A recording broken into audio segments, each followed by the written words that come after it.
The world descended into chaos. The moment the red moon appeared, most people went insane. A virus called mental pollution spread rapidly, constantly contaminating and mutating all living beings. Humanity could only survive under the protection of high walls. The male protagonist, Lu, zero-ability individual. It's the only miracle untouched by the pollution and unaffected by the mutation. He sealed away his painful memories. Then he grew up like a normal person. He has 3 family members invisible to others, but their abilities are each more extraordinary than the last. In battle, Luxin can borrow his family's abilities. His father is the embodiment of fear and volatile. Easy, likes to fight. The elegantly behaved mother is a fate reader. She has a pair of scissors that can cut logical chains. The younger sister, Little 17, is a spiritual entity created by a spiritual fell, a spider-type ability user. She likes toys. She has a penchant for turning humans into toys. Since the red moon descended, this man, closest to a god, is earning a meager 1,000 yuan salary in King Gang, living a 9-to-5 life. But luckily, there's a light called family illuminating his life. Dad never goes out. He enjoys staying home and cooking delicious food. Every day I chop up the ingredients that resemble human bodies. My little sister sits obediently on the sofa, watching cartoons. She keeps muttering, "Brother, why have not you come back yet? It's so late." Luxin, just off work, bought his sister her favorite toy and returned home. Little 17 was overjoyed to see the teddy bear. He jumped out happily.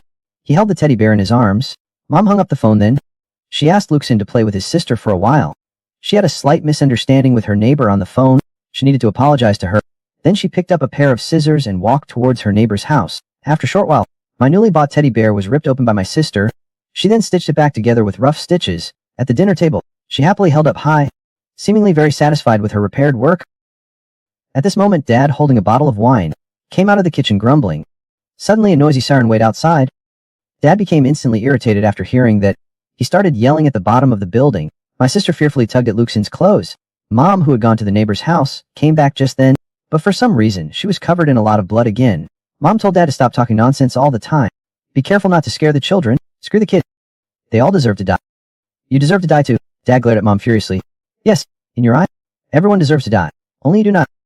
Because others live better than you. Only you live such a wretched life like a sewer rat. But do you know, even if they all die, you win. I'm not finished yet. Dad interrupted me with an angry slap. It seemed to have touched upon his greatest fear, but Mom was fearless. You useless, raging fool. After hearing those words, Dad's eyes reddened, unable to contain himself any longer. His body began to grow. You dare call me useless? I'll kill. An angry punch suddenly flew out. Seeing the scene, my younger sister was trembling and curled up in the corner. But the next second, a slow smile crept on her lips. This is...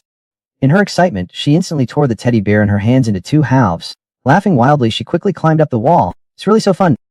Luxin was holding a bowl of rice, sitting amidst the chaos. He seemed used to this kind of thing. He slowly ate the rice in his bowl. Meanwhile, across the street from the building, a mysterious organization was monitoring his every move. Seeing that only Luxin was in the room, it seemed as if multiple people were moving simultaneously. Then data was suddenly detected. The psychic power of Observer 13, a mental aberration, appeared. A mysterious figure behind her questioned the short-haired girl. Does he have the potential to be recruited? How great is the potential threat? What are his specific abilities? The girl still could not figure out Luxin. He's unlike other mental aberration individuals. He exhibits a strong aberrant form in the early stages. He seems normal. He goes to and from work normally every day. He can even handle his work very well. But his mental state occasionally becomes disordered. He sounds very promising, and he's easy to guide. Have you tried having a dream weaver enter his dreams for an evaluation? The girl blew out a deep plume of smoke. Yes, but after the dream weaver entered his dream, he never came out. The next day, Luxin came to work as usual. He was enthusiastically teaching a new employee. Then the director suddenly called him to his office. The director did not waste any words. Have Luxin deliver this document to the cafe on the corner. Luxin picked up the document on the desk. Should not someone from administration or the supply room deliver documents? Why me? Luxin felt that the director was a little strange today. Then he noticed a woman sitting on the office sofa. She gave Luxin a strange feeling. The girl suddenly made eye contact with him. This startled Luxin. He hurriedly agreed to deliver the documents. After Luxin, the director smiled and fawned over the girl. Team leader Chen, the matter you mentioned is done. The project you told me about. He had not finished speaking when the girl interrupted him. Denari, this project will not be given to you. She took off her sunglasses and slowly stood up. The director was stunned. He thought he had misheard. The girl suddenly leaned on the table, staring at the director. Do not remember I was here, and do not remember anything you arranged for him to do. The girl's pupils seemed to be spinning. Faintly red, the director instantly fell into confusion. The girl's words echoed repeatedly in his mind. Then the woman put on her sunglasses and turned to leave. After the director came to his senses, he had already forgotten the incident, as if nothing happened. Luxin arrived at the Ring City high-speed rail station in the blink of an eye. His younger sister secretly climbed along the top of the carriage at this time. She was still holding the patched-up little bear in her arms. She appeared upside down before Luxin. Her body swayed continuously. She was playing on the carriage like a swing. Everyone in the carriage felt the shaking. Luckily, the train was going very fast, so the rattling sound was masked. Brother, will not you play with me? It's really fun. I cannot see you from outside, and I cannot talk to you either. I'd be considered mentally ill. No fun. Little 17 mischievously stuck out her tongue at her brother. Then she leaned close to Luxin's ear, telling him to be careful. A mischievous smile played on her lips. The place they're going this time is problematic. After saying that, she climbed away, laughing uncontrollably. He passed by a sleeping fat man. He even playfully pinched him. After getting off, Luxin realized that this place was close to the high walls. He arrived at a street corner coffee shop, but could not see a single person around. Luxin did not know why. But standing here, he felt a sense of oppression. At this moment, he was unaware that he was being watched. From a tall building in the distance, the reconnaissance team was reporting to their superiors. Subject 13 has entered the target area. Around the building, fully armed soldiers were hidden in the shadows. At this time, a person was holding a file on the corner cave. All of this was orchestrated by the short-haired woman before him. The purpose is to detect Luxin's potential and specific abilities, and the coffee shop Luxin is going to has been confirmed as a Class 1 mental pollution zone. Those who have entered the coffee shop will die within 3 to 5 days. The cause of death is mostly disease.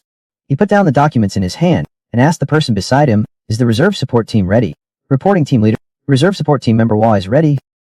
Ready for action any time. At this moment, a girl in a foreign-style dress, exquisite and flawless like a doll, was sitting by the window. It was Hua, the reserve support team member. Luxin had already entered the coffee shop. He did not expect it to be so deserted outside, but inside it was packed. He went to the counter. Luxin handed the documents to a waiter. The waiter did not say anything. Smiling, he poured a cup of coffee for Luxin. Luxin was just about to refuse, but he was inexplicably drawn to the aroma of the coffee. The taste was completely different from the cheap coffee he drank at the company. Just as he picked up the coffee, intending to finish it before leaving, a faint squeaking sound reached his ears. He suddenly woke up and looked up, looking at the waiter again. He clearly saw a thick, ugly tentacle extending from behind him. He saw the tentacle slowly reaching out in front of Luxin. The head of the tentacle slowly split open. A soft body fell into Luxin's coffee. Luxin looked down. The soft body in the cup suddenly opened its eyes and stared at him. The coffee in his hand instantly became more fragrant. It exuded an astonishing allure. Fortunately, Luxin woke up in time and discovered it. Otherwise, the consequences would have been unimaginable. The waitress smiled even more warmly. She urged Luxin to try it quickly. Looking those ugly tentacles, Luxin forced himself to remain calm. He must not let her discover that he could see these things. No, thank you. Thank you for your hospitality. He politely refused. Then he turned and walked out. His heart beat rapidly without his control. He reached the door. He stopped. He curiously looked back one more time. He suddenly noticed that everyone in the shop had fallen silent. They were frozen in place. They stared at him blankly. Luxin immediately took off running, without a moment's hesitation. Seeing the scene, all the observers in the distant building were stunned. They could not believe he just left like that. Normally, a spiritual mutant with such immense potential getting there would have certainly resulted in a fierce conflict. They had prepared 3 contingency plans in advance. Only this situation was not anticipated. The woman with short hair immediately ordered to continue testing and to immediately formulate a 4th response plan. Luxin, running all the way, arrived at the subway station. The empty subway station only had an old security guard dozing off. Luxin felt like he just escaped a disaster. He was finally leaving that place. He thought back to the people he'd just seen in the cafe. Why were they so different? So little 17 had known all along. That's why he'd warned him on the high-speed train. Thinking about this, Luxin decided to ask his family about it tonight. They should know something. Just then, the subway station, which had been empty moments ago, was now gradually filling with people. More and more people slowly walked towards Luxin's location. Luxin realized something was wrong. He took a closer look and confirmed that these were the people from the cafe. How did they find me here? I looked close. A familiar figure appeared at the back of the crowd. It was the waiter from the cafe. He still had a smile on his face. He presented Lu with the coffee he had not finished. He slowly, your coffee is still untouched. Luxin wanted to turn and run away, but his path was blocked by them. The crowd pressed closer, surrounding him. The waiter kept urging Luxin to drink faster. You'll get cold if you do not hurry. Luxin hurriedly said he had no money, cannot afford it. It's okay. I'll treat you. The eyeball in the coffee cup suddenly leaped up on its own, flying towards Luxin's mouth. When he tried to turn and run away, he was held down tightly by the personnel nearby. The mysterious organization was monitoring this scene through the surveillance screen. What's going on? He does not seem any different from a normal person. A nearby person requests instructions on whether to provide support. In this check, the woman with short hair glanced at the doll next door. Support approved. After receiving the support order, the doll picked up the umbrella beside it and slowly stood up. Just then, the mental apparatus showed drastic data fluctuation. Lux's mouth was forcibly opened. A burst of laughter came from the side at this critical moment. Looking back, Luxin saw his younger sister hanging from the subway sign. Luxin hurriedly called out to Xiao Shiki. Save me. The eye was getting dangerously close to his mouth. Luxin felt despair descending upon him, just in the nick of time. A small icy hand suddenly grasped his. In an instant, Luxin began to change. His crimson eyes snapped open. This was the first time he borrowed his sister's power. He looked at those who wanted to harm him. At this moment, he seemed more like his prey. Brother, buy me the most funtos. We have a deal then. Lux's movements became strangely erratic. He easily broke free from control. Crashing out into the crowd, my little sister became unusually excited. Brother, let's go. He suddenly accelerated. So fast it's almost impossible to see, his precise body control. This is the spider system. The mysterious organization saw this scene on the monitor. Everyone's mouths dropped in surprise. The instrument is still detecting. Look at the speed. Preliminary estimates are over 50%. Seeing this data, the mysterious organization was both shocked and delighted. Is not this initial potential almost catching up to Gecko and the organization? At this time, the instrument sounded a violent fluctuation. The coffee server watched Luxin's agile movements, involuntarily praising his speed. A more and more sinister smile appeared on his face. You not escape. Countless tentacles burst forth from behind him simultaneously. With a whoosh, those tentacles shot towards Luxin at incredible speed. No matter how fast those tentacles were, no matter how terrifying, Luxin still evaded, with movements that defied physics. In a matter of seconds, he reached the subway exit. The monitors showed Luxin running out. The woman with short hair breathed a sigh of relief. Thank goodness it's over. He turned to look at the doll in the next room. He ordered them to prepare for the wrap-up. However, at that moment, the person in front of the screen looked surprised. Look, something seems wrong. The people in the office looked at the scene before them in surprise. Luxin, who was supposed to escape the subway station, but he did not run away directly. He beckoned to the approaching aberrant with a crooked finger. This look seemed like a provocation. The situation had already exceeded the mysterious organization's expectations. In this world, there are few places or people who can restrain the spider-type aberrants. They could not understand why Luxin acted that way when facing those monsters. Instead of running away immediately, he turned around to provoke them. The short-haired girl vaguely sensed something was amiss. Observer number 13, Luxin was unusual. Actually, Luxin's instinct was to run, but his sister firmly held him back. Brother, why are you so scared? His sister smiled as she said this. He beckoned the waiter with a provocative flick of his finger. He should have been the one afraid. The waiter saw that Luxin did not run away, but turned and adopted a provocative stance. He laughed. His smile gradually twisted. His body suddenly began to tear apart slowly, transformed into thick tentacles. Each tentacle suddenly opened its mouth wide, revealing sharp needle-like teeth. The younger sister seemed even more excited at the sight. Brother, look how cute they are. I want to go play with them. Sai pulled Luke swiftly towards the monster, charging straight ahead. At this moment, the instruments showed that the spiritual power fluctuation had reached its maximum value. The observer whispered a shout. A class of psychic monster has appeared. Turning, he urgently asked, should we go support him? The short-haired woman could not decide immediately. Logically speaking, spider-type deviants without standard coup weaponry simply cannot handle this kind of psychic monster, but he charged towards the monster without the slightest hesitation. Under the waiter's fierce and violent attack, Luxin easily dodged every blow. He forcefully charged to the waiter's side, grabbing one of the waiter's arms. With a gentle twist, the next second, pulp exploded. The waiter let a cry of pain. Looking at the arm in Luxin's hand, his sister laughed uncontrollably, excitedly saying, I took it off. Meanwhile, the security cameras at the subway station were completely destroyed by an invisible psychic force. The screen went blank instantly. This cut them off from real-time intelligence. The short-haired woman immediately ordered, move now. Everyone nervously sprang into action. But Luxin seemed unusually excited at this moment. He showed no fear whatsoever. It was more like a cat toying with a mouse. He'd broken one of its arms. Fun. The monster instantly flew into a rage. Countless tentacles lashed out at him. Luxin slowly raised his hand. The siblings grew even more excited. Not enough. At this moment, they only want to dismember this monster. The monster's tentacles are getting fewer and fewer. In a short while, the ground is covered with severed limbs and blood. The monster is powerless to resist. Only fear makes it frantically turns its head towards the exit and flees at high speed, but this only excites Luxin even more. Now it's my turn to chase you. Let's see who's faster. Can you escape? Luxin casually snatched a long, thin steel pipe from the wall. He leaped from above and plunged it down towards the monster. He rammed the pipe down hard. The monster's body was suddenly pierced. It was nailed to the ground. Luxin stood there admiring its roar and struggle. Is it? I've not had enough fun yet. Because of overwhelming fear, all its tentacles simultaneously stiffened in fright. Suddenly with asterisk pop asterisk, clouds of blood mist exploded outwards. The crowd of people emerging from the calf nearby, enveloped by the sprayed blood and flesh. The crowd suddenly woke up from a dream. They scattered and fled in all directions. Luxin's expression remained fervent and excited, still trying to run. His figure shot swiftly towards the fleeing crowd. Got you. He slightly raised his arm. He directly slit their throats. Turning around, he swiftly chased after the other fleeing figures. None of you will escape. With indescribable speed, he instantly eliminated all the creatures in the area. Only a scene of utter devastation remained. He was still not satisfied.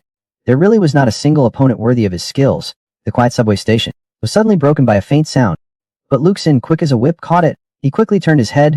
He saw an old security guard hiding in the security booth. The old man was looking at Luke Sin in terror. The old security guard was just unlucky.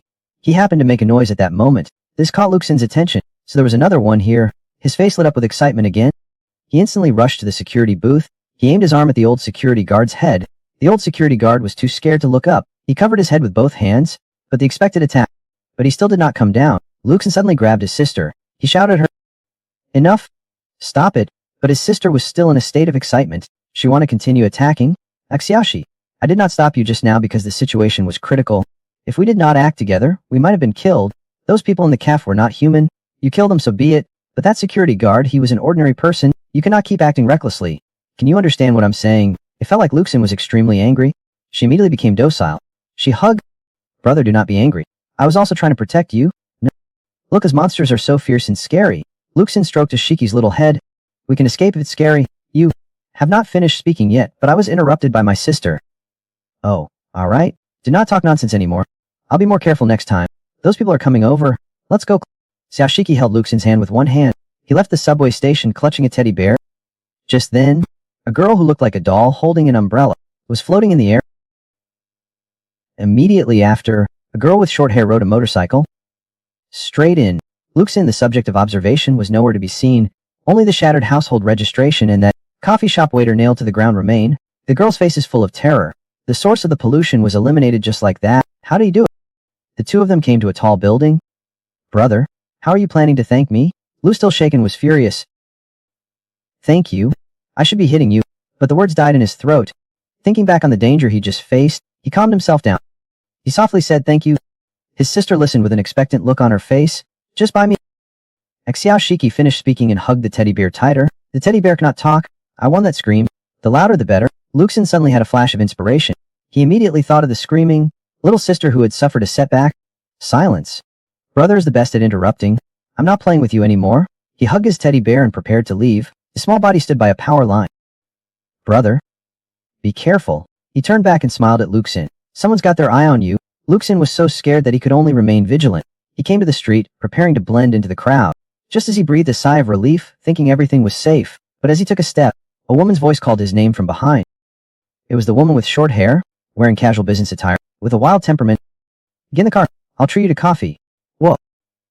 Coffee again?" Luke Sin turned his head and curiously sized up the woman.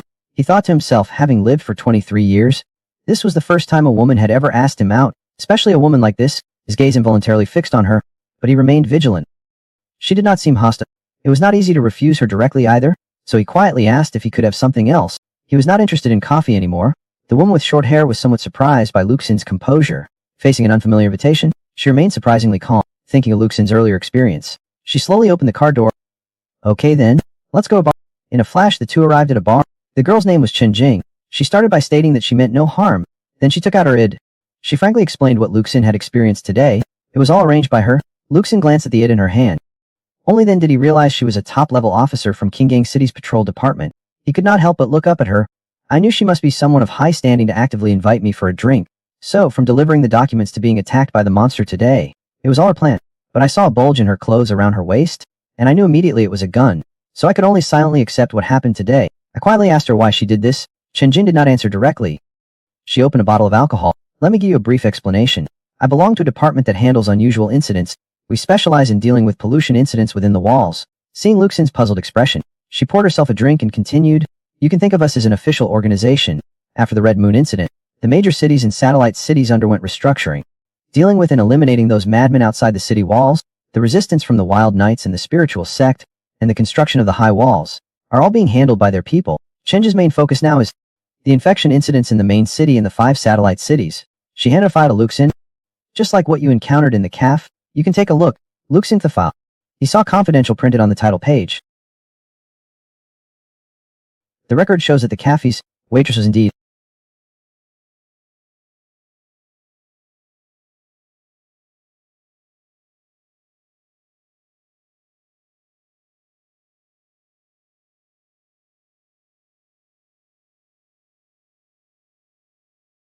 Chen Jing lit a cigarette. The Red Moon incident affected more than 70% of the world's population. He became a mad Those survivors can only live within the high-walled protection of the main city and satellite cities, but in reality, even the survivors are not necessarily normal. Many have suffered mental changes, and they can affect the people and things around them. They call this situation pollution. This pollution will radiate to the surroundings, affecting other people around, causing them to experience the same symptoms. However, mental pollution differs from ordinary pollution in that it can cause mental illness. Some people will become depressed, some will lose their minds and violently attack those around them, some will lose all ability to communicate with those around them, others will develop intense suicidal thoughts. These people are different from the madmen outside the walls. They live among us within the city. They could erupt at any time, just like those in the caf. There were 37 in total. They were all contaminated by the monster, the caf waiter. They have completely lost their self-awareness. Death is all that awaits them in the end. The mental monster is merely the source of the contamination. Those infected by the monster also pose a risk of spreading the contamination. The one I killed on the subway before, that waiter was the original source of the contamination. After his death, those deeply infected by him would flee in all directions. If even one escaped, there's still a possibility of developing a new source of contamination. Then more people will be contaminated. Fortunately, level 1 psychic monsters are not very intelligent. The infected will only instinctively gather around it. If we leave one infected person outside, then it can be reborn at any time. Luke stared straight at Chen Jing. Since it's so dangerous, why did you arrange for me to go in? Are not you afraid I'll be infected too? His eyes involuntarily fixed on Chen Jing. Chen Jing seemed to know Luke Xin would ask this question. You will not be infected. Or rather, you've already been infected. They did not send Luke Xin in to die. There were two purposes. One, to confirm Luke Xin's abilities. Two, to see if he would lose control. If he lost control, Luke Xin would likely be killed on the spot. The file contains my address and all sorts of information. After the Red Moon incident, some people's mental powers grew stronger, and you are one of those mentally altered individuals. In their analysis of Luke Xin's abilities, the first is the precise control of his body by his mind. There's a person in their action team, codenamed Gecko. His control over his body has reached 80%. This gives him strength beyond ordinary people's imagination. He can evade, almost perfectly control various machines, and can even squeeze through gaps the size of a teacup. He can even defy gravity and climb walls. Chen Jing finished speaking and looked at Luke Xin. After observation, you possess similar abilities. This ability, we call it the spider-type ability. As fellow psychically abnormal individuals, you are very sensitive to the presence of psychic monsters. You are well suited for contamination cleanup work. Facing Chen Jing's invitation, Luke Xin showed a hesitant expression. On the way back, looking at this heavy bundle of prize money, he could not help but exclaim that they had given him far too much. Luke Xin could only reluctantly accept the job. With 10,000 yuan in his pocket, he walked down the street in high spirits. He did not stop until he reached Red Moon Primary School. Luke Xin skillfully untied the wire wrapped around the door. The old man reading the newspaper looked up and greeted him. When he saw it was him, he nodded in greeting. This elementary school only has one classroom. Actually, it's a small orphanage. It's just named Red Moon Elementary School. Luke Xin came to the classroom window. At that moment, a girl in a wheelchair was playing games with over a dozen children. Luke Xin could not help but mutter, so childish. Unexpectedly, this subtle remark was picked up by the girl in the wheelchair, but when she looked back towards the window, there was no one there. The girl thought she was being too sensitive. I thought it could not be him. Seeing them having so much fun, Luke Xin, hiding to the side, looked on with relief. Luke Xin did not disturb them. He came to the side of the classroom. He put 10,000 yuan into the rusty mailbox. Worried that the girl in the wheelchair inside the classroom would not notice it, he also specially picked a bunch of wildflowers from the side. He put it on the mailbox, then he quietly left the classroom. When he arrived at the gate, the old man seemed to be used to it. Why did not you just tell her? Every time he pulls out a bunch of flowers and puts them there. I've worked so hard to cultivate this whole pond of flowers. And you're gonna ruin them all? Luke Xin simply smiled at him. Then he walked out of Red Moon Primary School.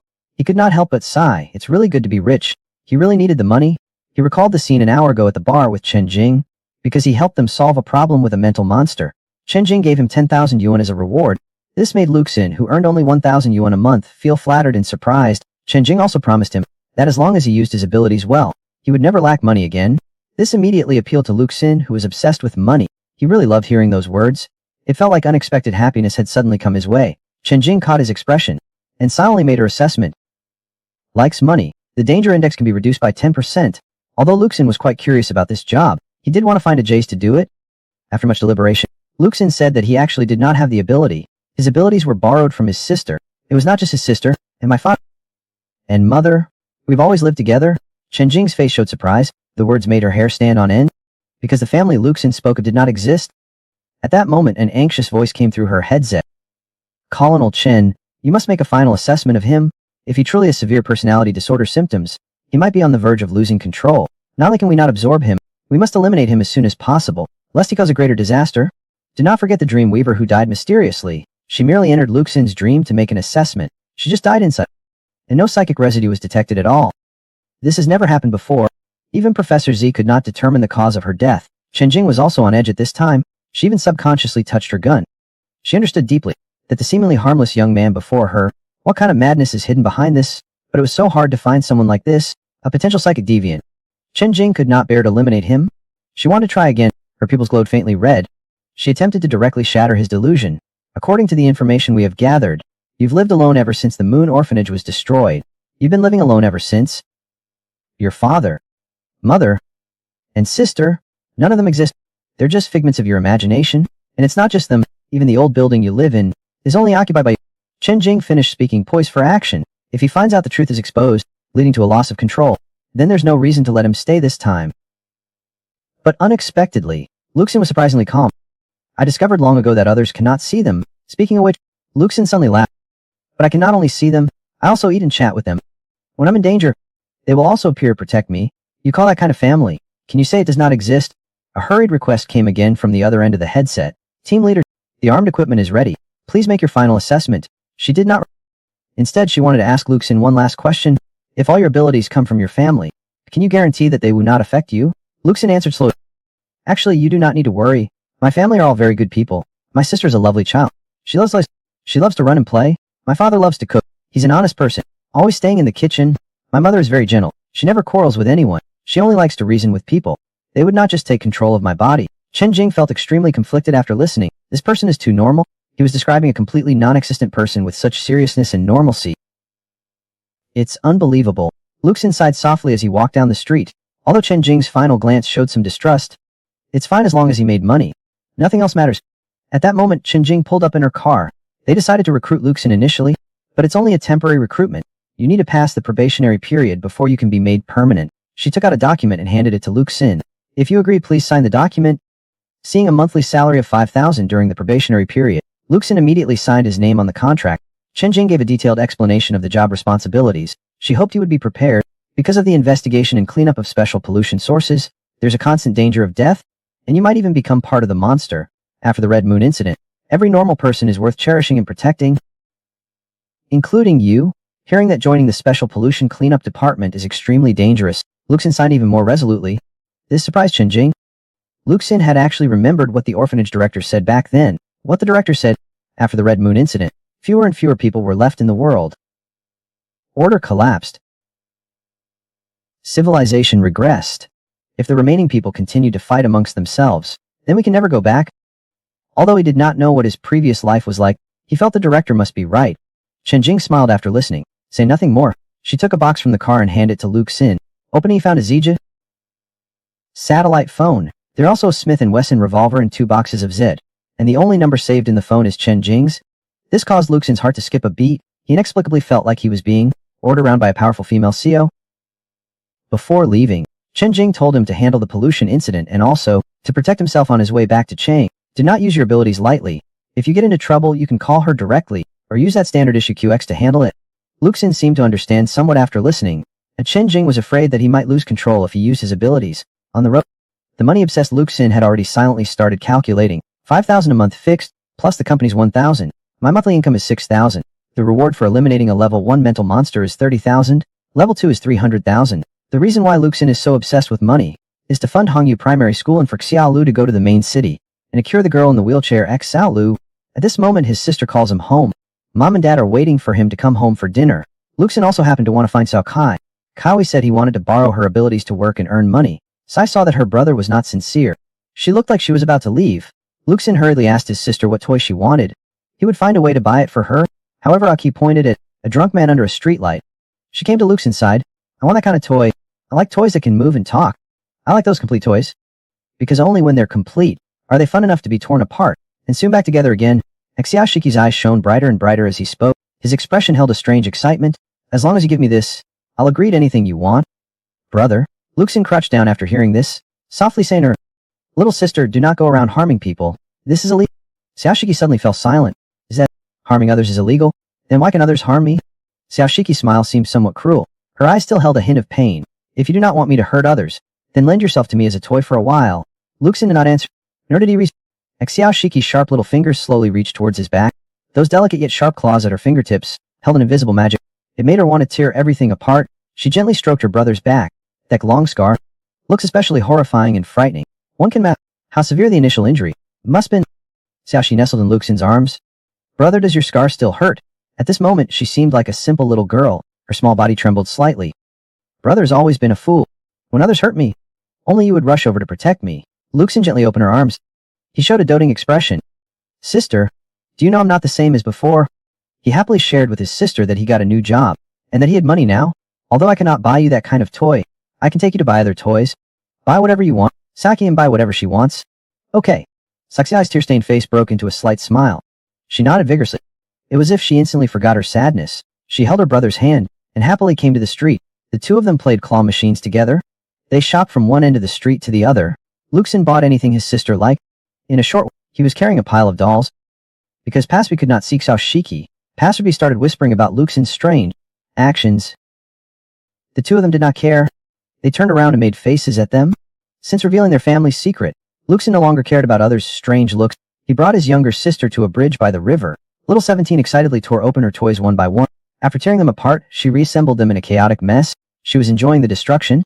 An unprecedentedly satisfied expression appeared on her face. The red moon hung in the sky. Luxin leaned against the railing. He quietly watched his sister. Saki suddenly turned his head. He smiled genuinely for the first time. I'm very happy. Brother, seeing his sister satisfied, Luxin asked with a smile. Then you'll lend me your power, right? I stood up. My silly, did not you know that you can actually forcibly use my ability? I know, but I still need to get your consent. The sister was stunned after hearing this. It's a feeling of being needed. On that distorted face, suddenly she showed a genuine happy smile. She extended her slender hand to Luxin. When you need me, I will be there for you. Luxin also seriously reached out his hand, gently clapping his palm against his sister's small hand. It was like they made a promise. Regarding Chen Jing recruiting Luxin into the action group, high-level officials in Qinggan are strongly opposed. They believe it's a wrong decision, especially before the risk of Luxin losing control is confirmed. But Chen Jing still firmly believes in her judgment. The high walls would not hold for much longer. The problem Qinggan faces now is not about choosing someone, but having no choice at all. Only men can fight monsters. The next morning, Luxin was eating breakfast with his family. His mother learned that he had a new job. She gently said that after breakfast, she had a gift for him, a gift specially prepared for his new job. Dad came from the kitchen grumbling towards Luxin. Knowing you're being used, you still rush there. You're the most useless. You do not even know you've been tricked. If I were, I would have just killed them all. Do not you know? Yesterday they almost killed you. Dad pointed at Xiao Shiki with a seemingly kind expression. If it were not for that girl, you would have been killed by them long ago. They almost killed you. Why are you still working for them? Luxin thought his dad was right about the coffee shop incident. What they did was wrong, but they paid, and they paid a lot. This made Dad pause for a moment. He could not immediately retort. He angrily grabbed Luxin's collar. Good for nothing. How could I have a son like you? He raised a fist the size of a sandpot about to strike Luxin, but he was interrupted by a sudden splash of Qingyi in his face. It was his mother who threw it. The gentle mother suddenly turned cold. You are the real good for nothing. If you were not so incompetent and irritable, how could we have been trapped here? Father seemed to have been struck where it hurt. He roared. His fist was about to strike his mother, but this time, Mom did not seem to want to argue with him. She simply held up two fingers gently. The furious father suddenly stopped. What are you doing that for? For the first time ever, Dad lowered his voice. He looked quite apprehensive. Mom smiled. You understand, so you're scared. Just go back. Finally, Dad, full of anger, could only vent his rage at the dining table in front of him, smashing things in the house like a madman, until the scene was in a mess. He grumbled and retreated back into the kitchen. Knowing Luxin was going to work at the action team today, his mother carefully prepared a gift for him. She got up and elegantly dressed him up. His mother, with her exquisite taste, took a look and still was not satisfied. She carefully examined him and found the problem. She slowly walked forward. Gently she helped Luxin take off his glasses. Luxin's whole appearance was instantly transformed. His good looks were definitely hidden behind those glasses. Clearly, this was the first time Luxin had ever dressed like this. He was a little uncomfortable. Luxin gently said thank you to his mother. She had just helped him out of a difficult situation. Mom smiled. Silly child, we're all family. No need to thank me. You're so honest. You would never hurt anyone. But if anyone tries to bully you, then the whole family will go find them. Okay. Mom's smile remained gentle and caring. Luxin went to his previous company and worked a normal day. Then he left work on time. His colleagues started gossiping. Was not he always the last one to leave, working overtime? This scene happened to be seen by the company director. After leaving the company, Luxin took Xiao Shiki to patrol the streets. Although Chen Jing asked him to wait for notification, just follow orders. But he still wants to look for opportunities on the streets. He hopes to get a permanent position soon and double his salary. After the Red Moon incident, Most people inside the high walls just muddle through their days. After a stroll, there was nothing unusual. He thought if the city remains this normal, then there's no use for him. Worried that Chen Jing would withdraw his subsidy, then he would not have any extra income. Xiao Shiki teased him from the side while eating ice cream. He sighed. With a monthly salary of 5,000 and nothing to do, if there's a chance to perform, after becoming a regular employee, he could earn tens of thousands a month.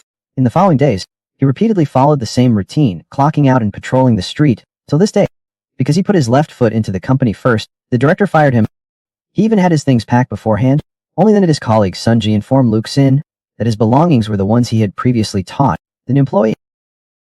Xiao Lu, you're too honest. You teach everyone everything. Now they've turned around and snatched your job. That's too much. Luke Xin reached in his backpack and touched the gun inside. I thought about what Chen Jing said earlier. If I encounter problems in life, I can call him directly. Or used to handle it. He the simpleton thought for a moment. It did not seem like it was time to use a gun yet.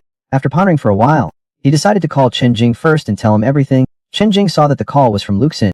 He felt inexplicably nervous for a moment. Quickly he calmed down and answered the phone. He asked Luke Xin what had happened. This was Luke Xin's first call to his superior. He tried his best to be polite. He carefully explained that he had encountered a problem. Chen Jing jumped up from her chair after hearing this.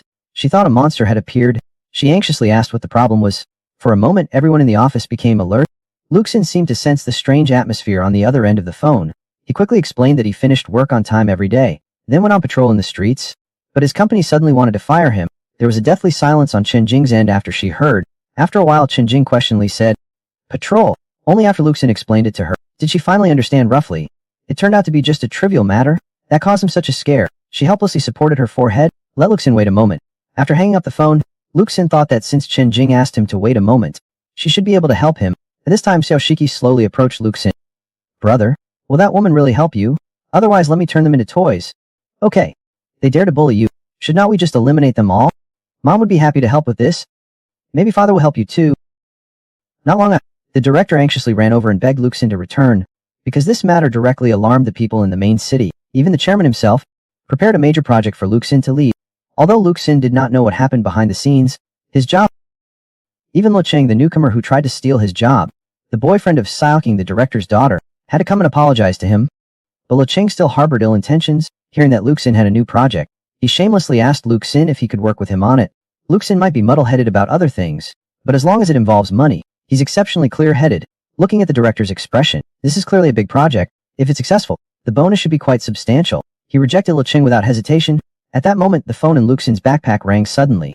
Hearing it, the director wisely and quickly left. People connected to the main city have a background he could not imagine. Luke Xin answered the phone. Chen Jing's voice came from the other end. He knew Chen Jing had helped him solve it. Luke Xin thanked her. Chen Jing curiously asked Luke Xin why he went on patrol. This question clearly surprised Luke Xin a little. "Do not you pay me to do this? Otherwise I'd feel guilty taking your money." Chen Jing, "Since you're so enthusiastic about your work, that's perfect. There's something I need you to handle." She just said Boga Technology provide transportation services for Luke Xin's company. I want to use this opportunity to let Luke Xin meet the boss. Saifang Transportation Kun ran at least 7 or 8 murder cases recently are related to the Saifang Transportation Company. Have Luke Xin go and check it out. Is this murder case simply a case of mis, or is there something else? Whether it's mis or an infection, it's very dangerous for ordinary people. But Chen Jing believes Luke Xin should be able to handle it with his abilities. Regardless of the investigation results, there will be a reward. Hearing about the reward, Luke Xin immediately became interested. He readily agreed. Arriving at the company, he found his belongings had been returned to their original places, including the banner. Remembering what Chen Jing had said about the danger to ordinary people, he went to Le Cheng. "I've been thinking, why do not you help me with this project?" After saying that, they set off. Saiking was in charge of driving. Le Cheng was responsible for reporting. Saifang Transportation Company is one of the largest freight companies in the north of the city. The boss is a woman surnamed Chen. "Brother, are we sure we want to look for them?" Luke Xin pondered Saifang Transport after hearing that. The company is probably not as simple as it seems. The roads outside the high walls are severely damaged. Obstacles are everywhere. And those madmen who can never be completely eliminated roam outside the city walls, as well as the refugees and nightly orders who survive by looting supplies. There are many unforeseen dangers. Those who dare to run transport outside the city are all quite tough and resourceful people. From the information Chen Jing provided, we can see many inside stories. Therefore, we can see that this woman surnamed Chen is just a pup. The real should be a person from the wilderness named Kun Ran. This company's business is probably more than just transporting goods. Someone who comes from the wilderness could never be that simple. They would not be honest either. Yes, let's find them. After all, not many dare to take on transportation business outside the city now. The car quickly arrived at Saifang Transportation Company in the north of the city. They were greeted by a young man with half his head shaved. Along the way, the people on the roadside gave them cold, appraising looks. They arrived at the manager's office door. Luke Sin told Lo Cheng and the others to go in first and discuss with the manager. He went outside to check their company's vehicles. He walked around outside. I recalled Chen Jing saying there were 7 or 8 lives lost here, but I was not sure if there was any pollution. After all, this group of people were involved in shady businesses. Loss of life should be commonplace. Luke Sin then noticed something around the truck. It looked like bloodstains. Just as he crouched down to take a closer look, he suddenly heard Lo Cheng and Xiao Qing calling for help. At that moment, Lu Cheng was surrounded and beaten by a group of people. Xiao Qing cried beside him, begging them to stop, but they did not seem to intend to stop. Luke Sin, who rushed over, looked puzzled upon seeing this. Xiao Qing then explained that she and Lo Cheng thought their quote was too high and wanted to negotiate a lower price. As a result, they were directly attacked. Their accounts had too many problems. We cannot cooperate with them. Sai Qing, who wanted to say more, was suddenly interrupted by a slap. You bunch of idiots. Who do you think has more problems? It's not because of your endless chatter that we have to fight you. Witnessing this scene, Luke Sin felt a surge of secret satisfaction. He deliberately slowed his pace. He wanted them to beat up Lo Cheng for a while longer, even smiled and asked how the fight had suddenly started. The bald man with the scar realized Luke Sin was the leader. You called and said you needed a vehicle. We found you a car and a driver. Now you're suddenly changing your mind. Are you trying to play us? These days everyone's having a hard time. If you refuse to cooperate, do not blame us for being impolite. Then he picked up a contract and signed. Hurry up and pay, then get to work. Let's all save ourselves some trouble. Luke Sin fell silent for a moment. Then he spoke, saying the contract definitely could not be signed like this. Unexpectedly, the scared man let out a cold laugh. It seems this young manager has a pretty hard head. The people around him also walked up with smirks, surrounding Luke Sin in the middle. They intended to force a sale. Luke Sin was not the least bit flustered. He pulled a revolver from his bag and pointed at them. Everyone around them froze for a moment. Clearly no one expected Luke Sin to have a gun, but immediately after, there was a burst of laughter and jeering. No one expected that someone inside this wall actually had a gun. Some people around them were secretly drawing their weapons. They dared to do this. They just did not believe the gun in Luke Sin's hand was real. Instead, they laughed at him. Little brother. That gun, is it? At this moment, a young man with green hair, taking advantage of the distraction, holding a rusty knife, suddenly charged towards Luke Sin's back. Luke Sin, quick-witted, discovered him. Without hesitation, he pulled the trigger. After a gunshot rang out, everyone present was shocked. He dared to shoot. That's Zia. After firing a shot, Luke Sin immediately turned his gun. He pointed to a woman standing at the back of the crowd. You all saw it too. My gun. That woman is the woman with the surname Chen. She pushed through the crowd. Gun. We have them, just not prepared in advance. We'll admit defeat this time. We'll let you go today. Daring to fire a gun within the high walls of this heavily guarded queues. If the guard hall does not arrest you, we'll meet again in the underworld. However, Luke Sin showed no intention of leaving. I'm not leaving. We have not finished our business yet. The woman's surname Chen was stunned for a moment. At this point, you still want to talk business with me? Luke smiled. Yes, but the price needs to be discussed. It cannot be whatever you say. It has to be fair. A man, cigarette dangling from his lips, slowly pushed his way through the crowd, his face covered in stubble. Daring to talk business with me about my wife. This is first. This man was Qin Ran, the boss behind Saifang Transportation Company. His appearance made the surrounding crowd inexplicably tense. They subconsciously lowered their heads. He waved to Luke Sin in front of him. Put down your gun. I'm not here to cause you trouble today.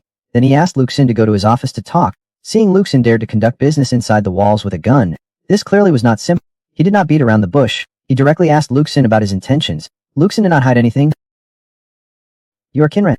Have you encountered some strange things? After hearing this, Qin Ran thought those strange things were Luke Sin's schemes against him. He angrily drew his gun, pointing it at Luke Sin. He said, What exactly are you trying to do? If you do not speak, I'll shoot you today. She appeared silently overhead. It was Xiao. She came up behind Qin Ran. A strange smile appeared on her face. Chen Jing told Luke Sin to investigate Qin Ran, but she did not say how to investigate. The most efficient way is to be straightforward. I'm here to investigate whether you've had any problems recently. Investigating me. Are you from the guard hall? At this moment, Qin Ran's eyes were exceptionally fierce. He was on the verge of a mental breakdown. Luke Sin thought he could not provoke him now. Otherwise, there was no guarantee he would not really shoot. Luke Sin hurriedly said he was not, telling Qin Ran not to be nervous. Then she gave Xiao Shiki a look. Suddenly, the younger sister reached out. She pulled at Qin Ran's hand. Qin Ran, caught off guard, dropped the gun from his hand. It flew straight towards Luke Sin. This sudden event scared Qin Ran into a cold sweat. He nervously looked around, but he did not see anyone. Then his gaze fixed on Luke Sin. Yeah, how did you do it? His voice trembled. Luke smiled. Did not. Even if you asked, you would not learn. Can I speak? Did you actually encounter anything strange? If you need it, I can remind you. Like those few lives. Facing Luke Sin, who sat calmly before him, Qin Ran felt inexplicably flustered by his question. This kid looked so honest and simple. What a strong arm. Even the fork and gun were taken by Luke Sin. It made him involuntarily tense up. After the panic, he gradually became excited. Damn it, sure enough someone understands these things. It cannot be only me. Kunran stared at Luxin, his eyes bloodshot. I've encountered someone seeking revenge on me. It's not ordinary revenge. It's the kind no one would believe if I told them. He certainly does not only do transportation business. He does all sorts of messy things. It all started with that transaction of a package of Little Bear pills that day. He was doing a deal with a man named Kai Wong from the west of the city, but that day, unexpectedly Ki Wong came alone to conduct the transaction. Kunran was not a good person either. He simply double-crossed him. He killed Wong. He even dismembered him and fed him to the wild dogs, but he did not expect a woman to suddenly appear. Kunran did not recognize her, but she said her name was Kai Wong, and that she wanted Kunran to pay for his life. Kunran did not know what this woman was up to, thinking she was Ki Wong's superior, so he killed her too. The body was right there, in that patch of cement. Afterwards Kunran felt something was wrong. He had someone check it out.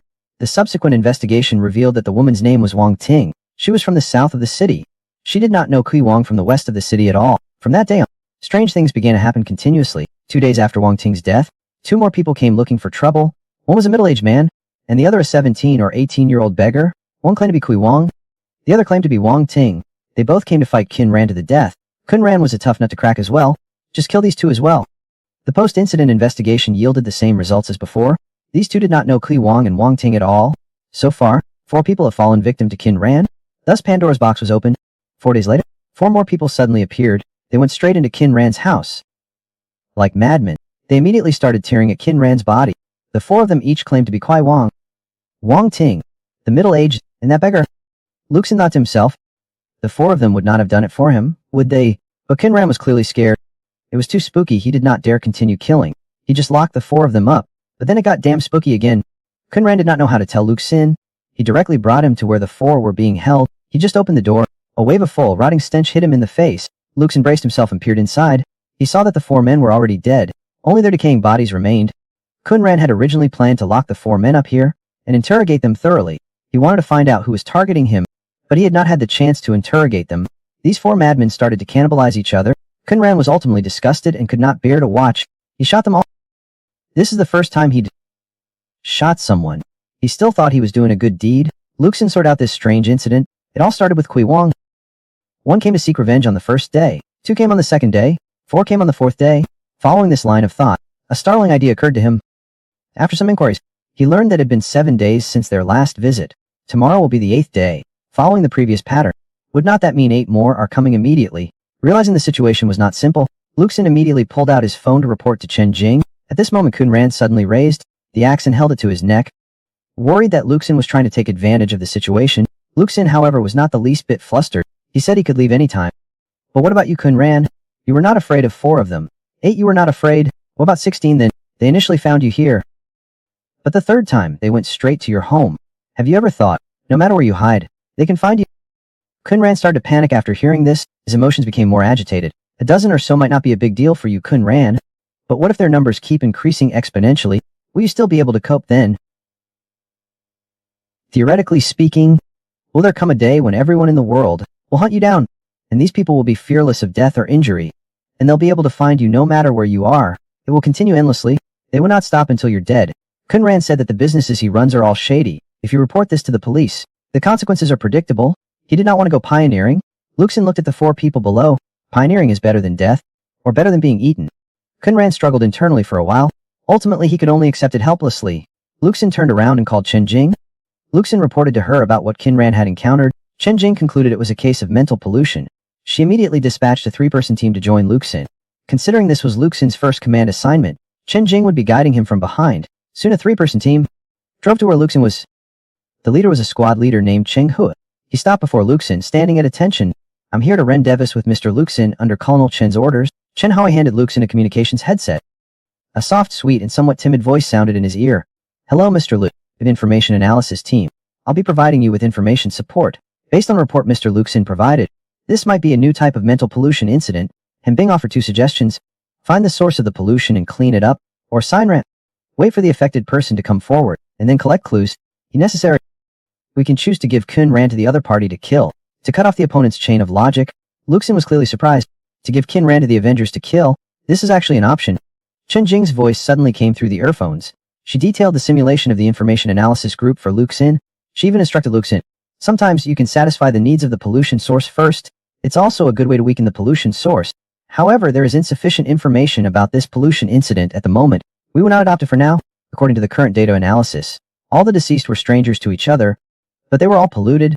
This suggests that their routes before their deaths must have intersected, and Bing concluded that their routes intersected at the location might be the source of the pollution incident.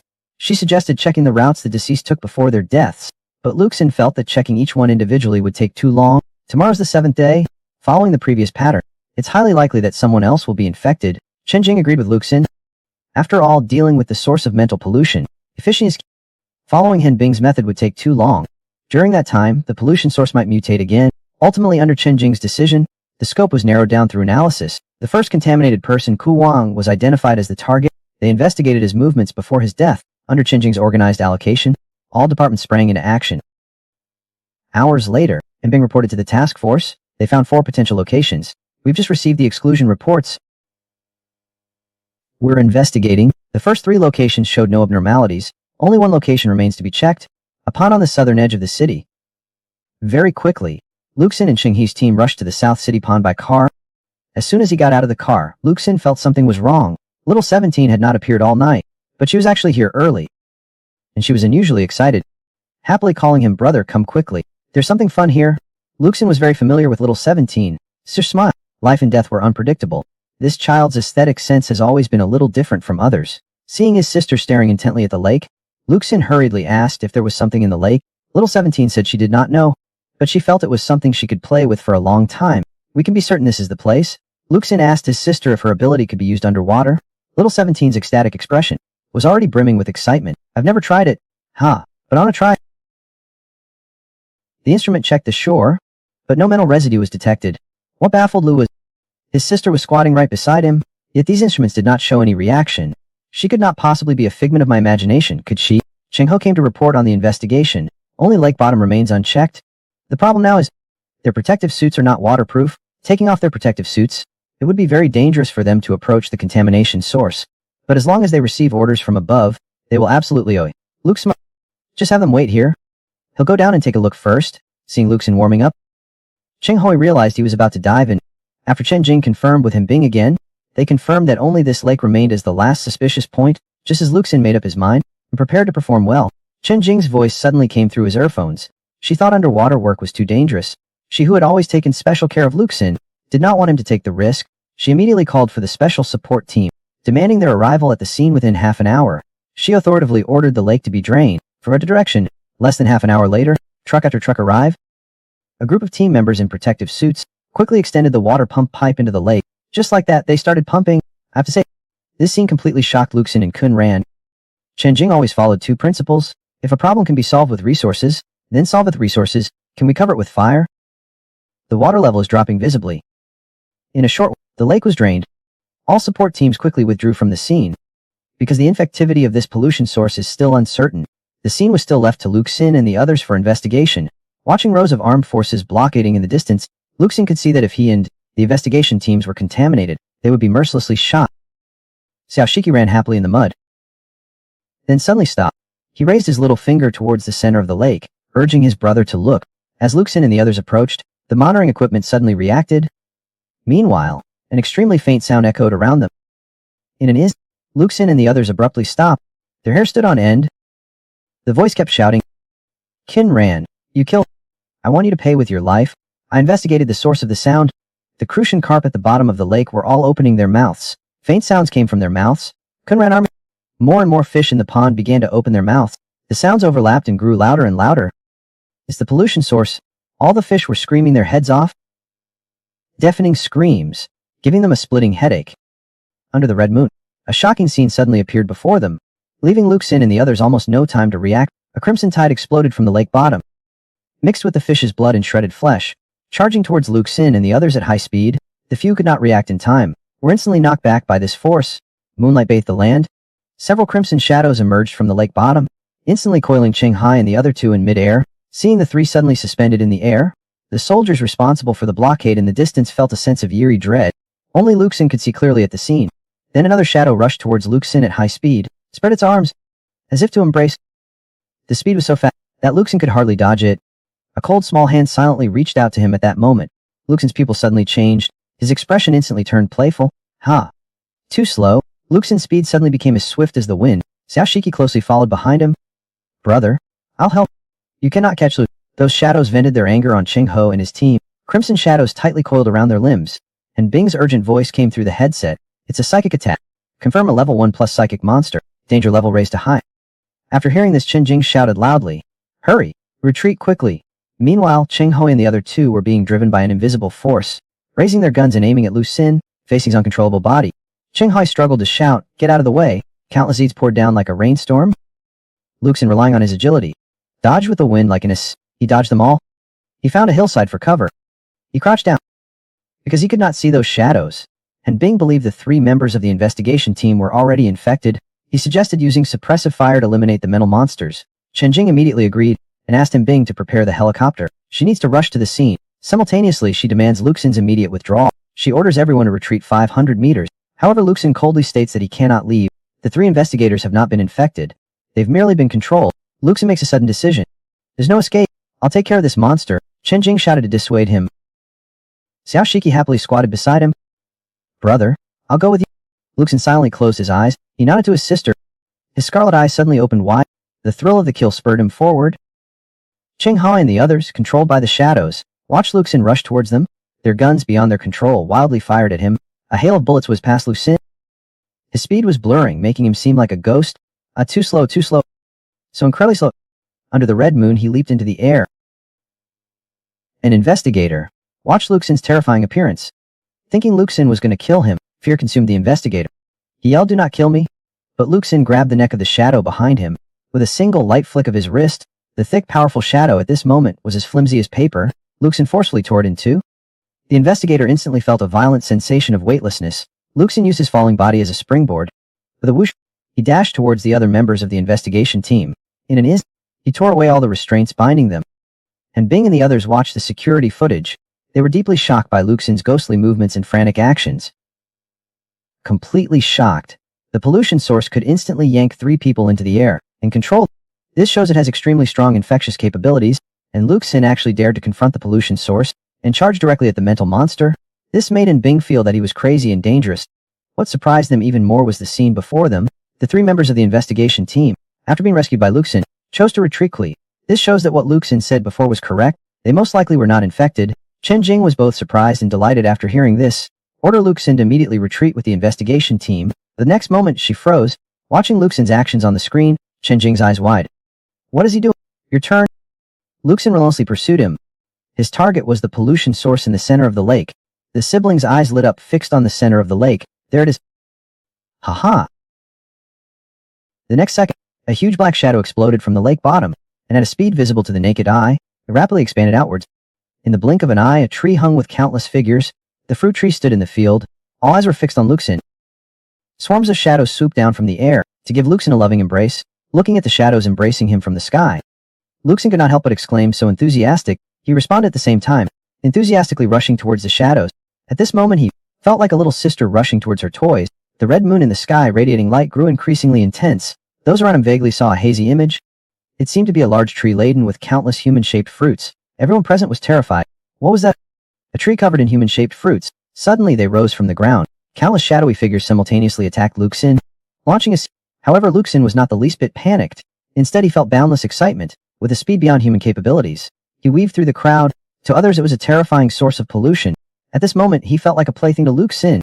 The tree unleashed these shadows' attack methods. It gave Luxin a familiar feeling, but he did not think much of it. Luxin once again yielded his body to his sister to control the battle. Looking at Luxin on the screen, Chen Jin knew that he was cleaning up the pollution source in his own way. Based on all the information we have, and Bing is certain the target is a super-level source of mental pollution. It likely has not reached level 2 yet. Although it has a degree of self-awareness, the previous lake water extraction and testing did not provoke a reaction from it.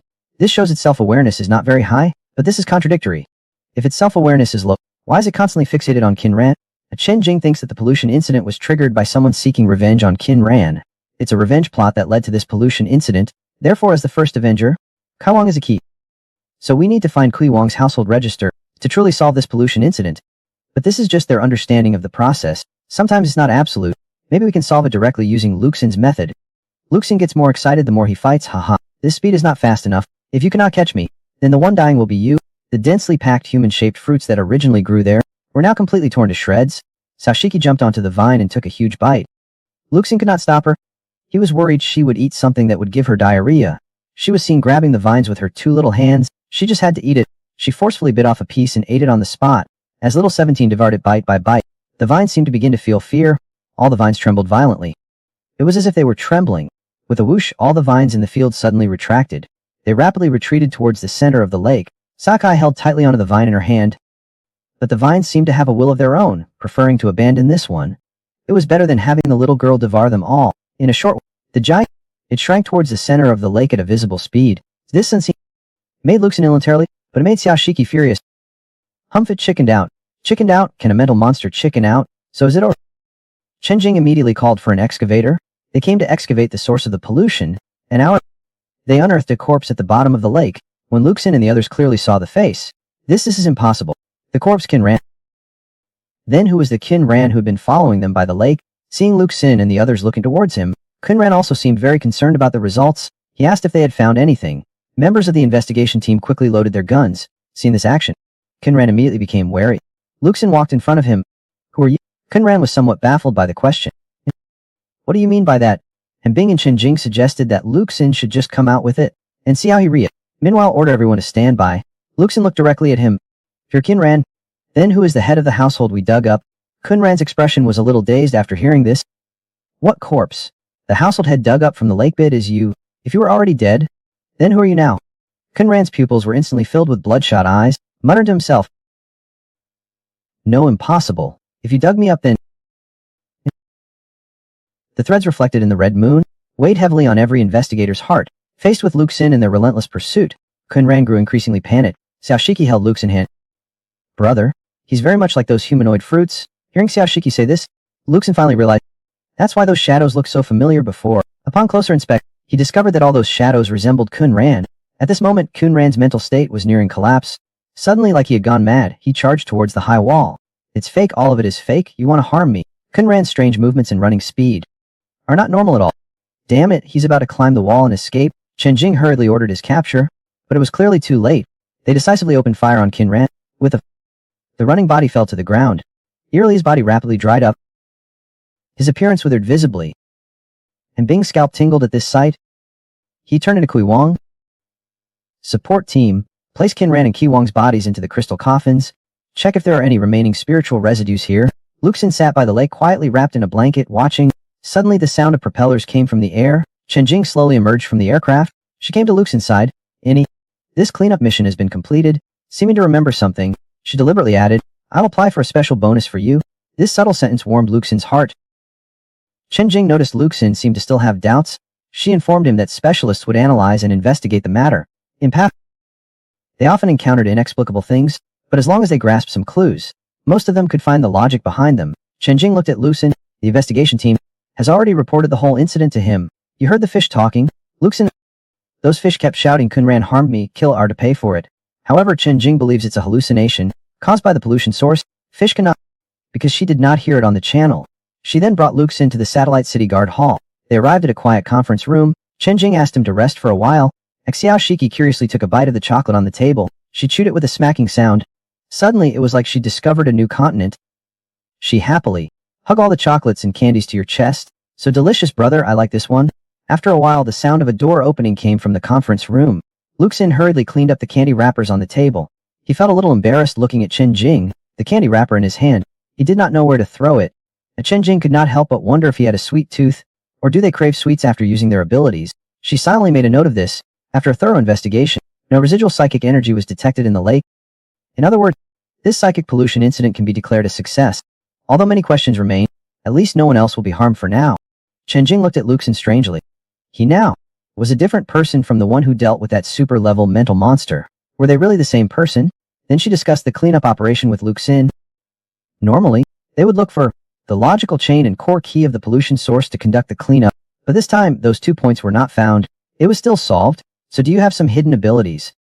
Otherwise, how could you single-handedly solve a pollution source with a mental energy level close to 200 units? Chenjing's gaze fixed on Luxin, believing he had hidden abilities. From previous tests, you belong to the spider type. Your ability is rated C class. Your psychic energy level is around 100 units. But but compared to other psychic mutants and pollution sources of the same level, their psychic energy is usually lower than the pollution source. Yet you can directly resolve the pollution source. The Cafe incident and the Kinran incident were both like this. This method is very direct and violent. But it's not common. Luxin understood Chen Jing's meaning. To be honest, he said those two pollution sources were both solved by his sister. Picking up the candy wrapper, he said, "This is what my sister ate." Chen Jing's eyes wide. "Then where is she now?" Luxin pointed to Chen Jing's head. "She's right above you, smiling at you." Although this was not the first time she'd heard that Luxin had a sister, it still made Chen Jing's hair stand on end. She glanced at the top of her bag, though there was clearly nothing there. What Chen Jing was more curious about was how Luxin was certain that the 3 members of the investigation team had not been infected yet. Upon hearing that Luxin had seen it directly, Chen Jing looked strange. "I could see what those monsters looked like, so I knew that the 3 of them were only bound, not turned into part of the monsters. My sister could help me fight that monster back then, 'cause I could see it. Although the monsters were terrifying, it's fine as long as you dodge their attacks." Chen Jing pondered after listening. She commended Luxin for doing a good job this time. She let him go home to rest. She would relay the follow-up investigation to him. Although Luxin stood up, he did not seem to intend to leave immediately. The money-obsessed man actually wanted to inquire about his reward. "I was stunned for a moment after hearing that. I smiled and said the money would be in his account soon." Luxin finally relaxed and walked towards the door. Xiaoxi then took Luxin's hand. "Brother, there were so many people in the room just now looking at you with ill intentions. And that woman with the modified body was trying to get information out of you." Luxin put his index finger to his lips. "Tell Xiaoxi to stop talking. After all, they're paying him." Chen Jing, sitting in the conference room, felt a mix of emotions. Luxin could directly see the pollution source. She had not even known that before. The more versatile his abilities are, the higher the risk of losing control. She gently pressed a button. Faint blue figures suddenly appeared in the conference room. A person in a white coat began to assess Luxin. Suspecting that he himself possesses a very high psychic level, preliminary judgment, it's very likely that he has already reached over 300. However, a middle-aged man interrupted his analysis. He started talking about recruitment, and using a mutant with such a high risk of going out of control. Is it really in accordance with regulations? Chen Jing was unhappy after hearing that. What's irregular about it? He performed very well today. But the middle-aged man persisted. Everyone saw that his mental state was not normal. He even showed signs of severe mental breakdown, even multiple personality disorder. Have you ever considered what would happen if such a person loses control?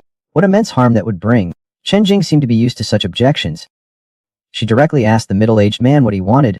For someone like Lu, the middle-aged man said he would rather keep paying for him than have him get involved in too many spiritually polluting incidents. He considered Luxin to be an extremely unstable patient.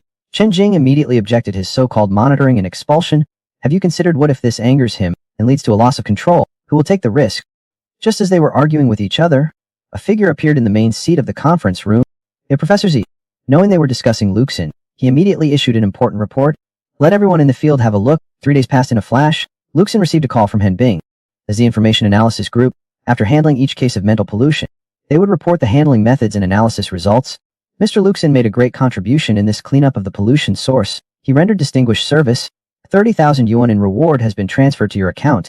In addition, team leader Chen Jing also requested from her superiors to apply for an additional 6,000 yuan for you. Besides the reward, Colonel Chen arranged a comprehensive examination for you. Examination? What examination? This left Luxin with a questioning look, and Bing then explained, it's a comprehensive assessment of his condition and abilities. Before the official recruitment, there's always this test as a matter of routine. Official recruitment. Luxin clearly had not reacted yet. After a while, he realized it meant an early promotion, salary double. He could not help but smile with relief. Regarding the Kinran special pollution source incident, the research department has not reached a definite conclusion yet. It can only be transported to the Special Containment Center for storage, to ensure this contamination incident will not happen again. After listening to Hen Bing's report, Luxin hung up the phone. He looked at the 36,000 yuan payment that had arrived. An unconcealable joy appeared on his face. And he would be getting a permanent position soon. Life is getting better and better. He walked towards his building downstairs with a light step. His younger sister was squatting under the streetlight downstairs. She shouted that her brother was home from work, but just then, a sharp dagger suddenly flew out from a corner. Luxin, who could not dodge in time, was greatly surprised. Xiao Shiki leaped down from the streetlight with a thud. Bai Shou attacked with incredible speed, about to stab Luxin in an instant. Xiao Shiki with lightning speed grabbed Bai Shou's hand. Who is it? Luxin looked around warily. Suddenly, a voice sounded from behind him. Sure enough, it's a power from the same series as mine. Your reaction's quite fast. A young man in a trench coat and sunglasses was standing on the wall, smiling as he walked step by step towards Luxin. He explained that he had only wanted to test Luxin. Then he extended his hand to introduce himself to Luxin. My name is Colonel Chen sent me. Luxin looked at Gecko's outstretched hand. Luxin, do not you know how dangerous this is? Dangerous? The Gecko seemed a little stunned. This level of attack could be considered dangerous for a spider types. Clearly, the gecko did not understand Luxin's meaning. His younger sister Xiaobao had an icy stare. She's looking at him with ill intent. She asked Luxin, "Brother, should I help?" Meanwhile, his father and mother also appeared at the window, staring straight downstairs, as if ready to intervene at any moment. Luxin noticed all this, and he felt a sense of relief. It's been a long time since I've seen my family work together so unitedly. He hurriedly pulled the gecko away. The danger I'm talking about is that you're dangerous. If Luxin's family were to intervene, that gecko's life would be over. The gecko thought Luxin was angry, and awkwardly started to explain. "Brother, there are people on my team who greet each other with guns. You know, I went through 2 satellite cities just to see you. Are now you gonna invite me upstairs?" Luxin looked at him with some pity. He actually still wants to come upstairs. Next time for sure. He changed the subject and asked Gecko, "What's Colonel Chen's purpose in sending you here?" The gecko grabbed onto Luxin. "Brother, you've got some serious clout. To conduct your onboarding assessment, the 6 freaks of Qinggang all came to city, no?" 2. The 6 freaks of Qinggang. Luxin was a little puzzled. The gecko, however, acted mysteriously. "You'll find out when you get there." Seeing that little 17 looked somewhat malicious, Luxin hurriedly spoke up. Sister do not gesture at his neck. This startled Gecko. "Who are you talking to?" Thinking that they were both mutation bearers, Luxin not hide it. "My sister. She seems to want to chop your head off right now, but do not worry. She usually listens to me. What if it's not a usual situation?" Gecko looked a little terrified. No wonder everyone says you're dangerous. Just then, the electronic watch on Gecko's wrist beeped. Here, the notification arrived. In 15 minutes at Kingju building in the east of the city. Also a spider-type ability user. Plans to race him in speed. Let's see who arrives first. Watching Gecko quickly scaling the walls, Sao Shiki looked at Luxin's brother. Should we chase after him? It's apparent that Luxin is deep in thought at this moment. Seemingly having made a decision, he resolutely chose to take the subway and enjoy the air conditioning. He was still berating the gecko in his heart, wondering if this thing knew whether the last subway could directly reach Kingju building. "I just got out of the subway station. I saw Bu rushing towards me." Halfway there, he found that Luxin was not following, so he turned back to look for him. He did not expect Luxin to be so underhanded and take the subway. They walked in the Kingju building. They saw that besides Chen Jing, there was also a group of experts from various fields. Leading the group is Director Chen from the Special Pollution Research Center. These 6 individuals are the 6 freaks of Qinggang that the gecko mentioned. Luxin's assessment and the subsequent guidance plan will be carried out by them. They will first assess Luxin's mental capacity. They will conduct the assessment. With this data, we will know how to guide Luxin in the future. Avoid the possibility of losing control. Guidance helps you improve your volatile abilities. Each ability has different advantages and disadvantages. Chen Jing worried that Luxin did not understand. She specifically explained it to him. They arrived at an indoor location. Several targets were placed in the distance.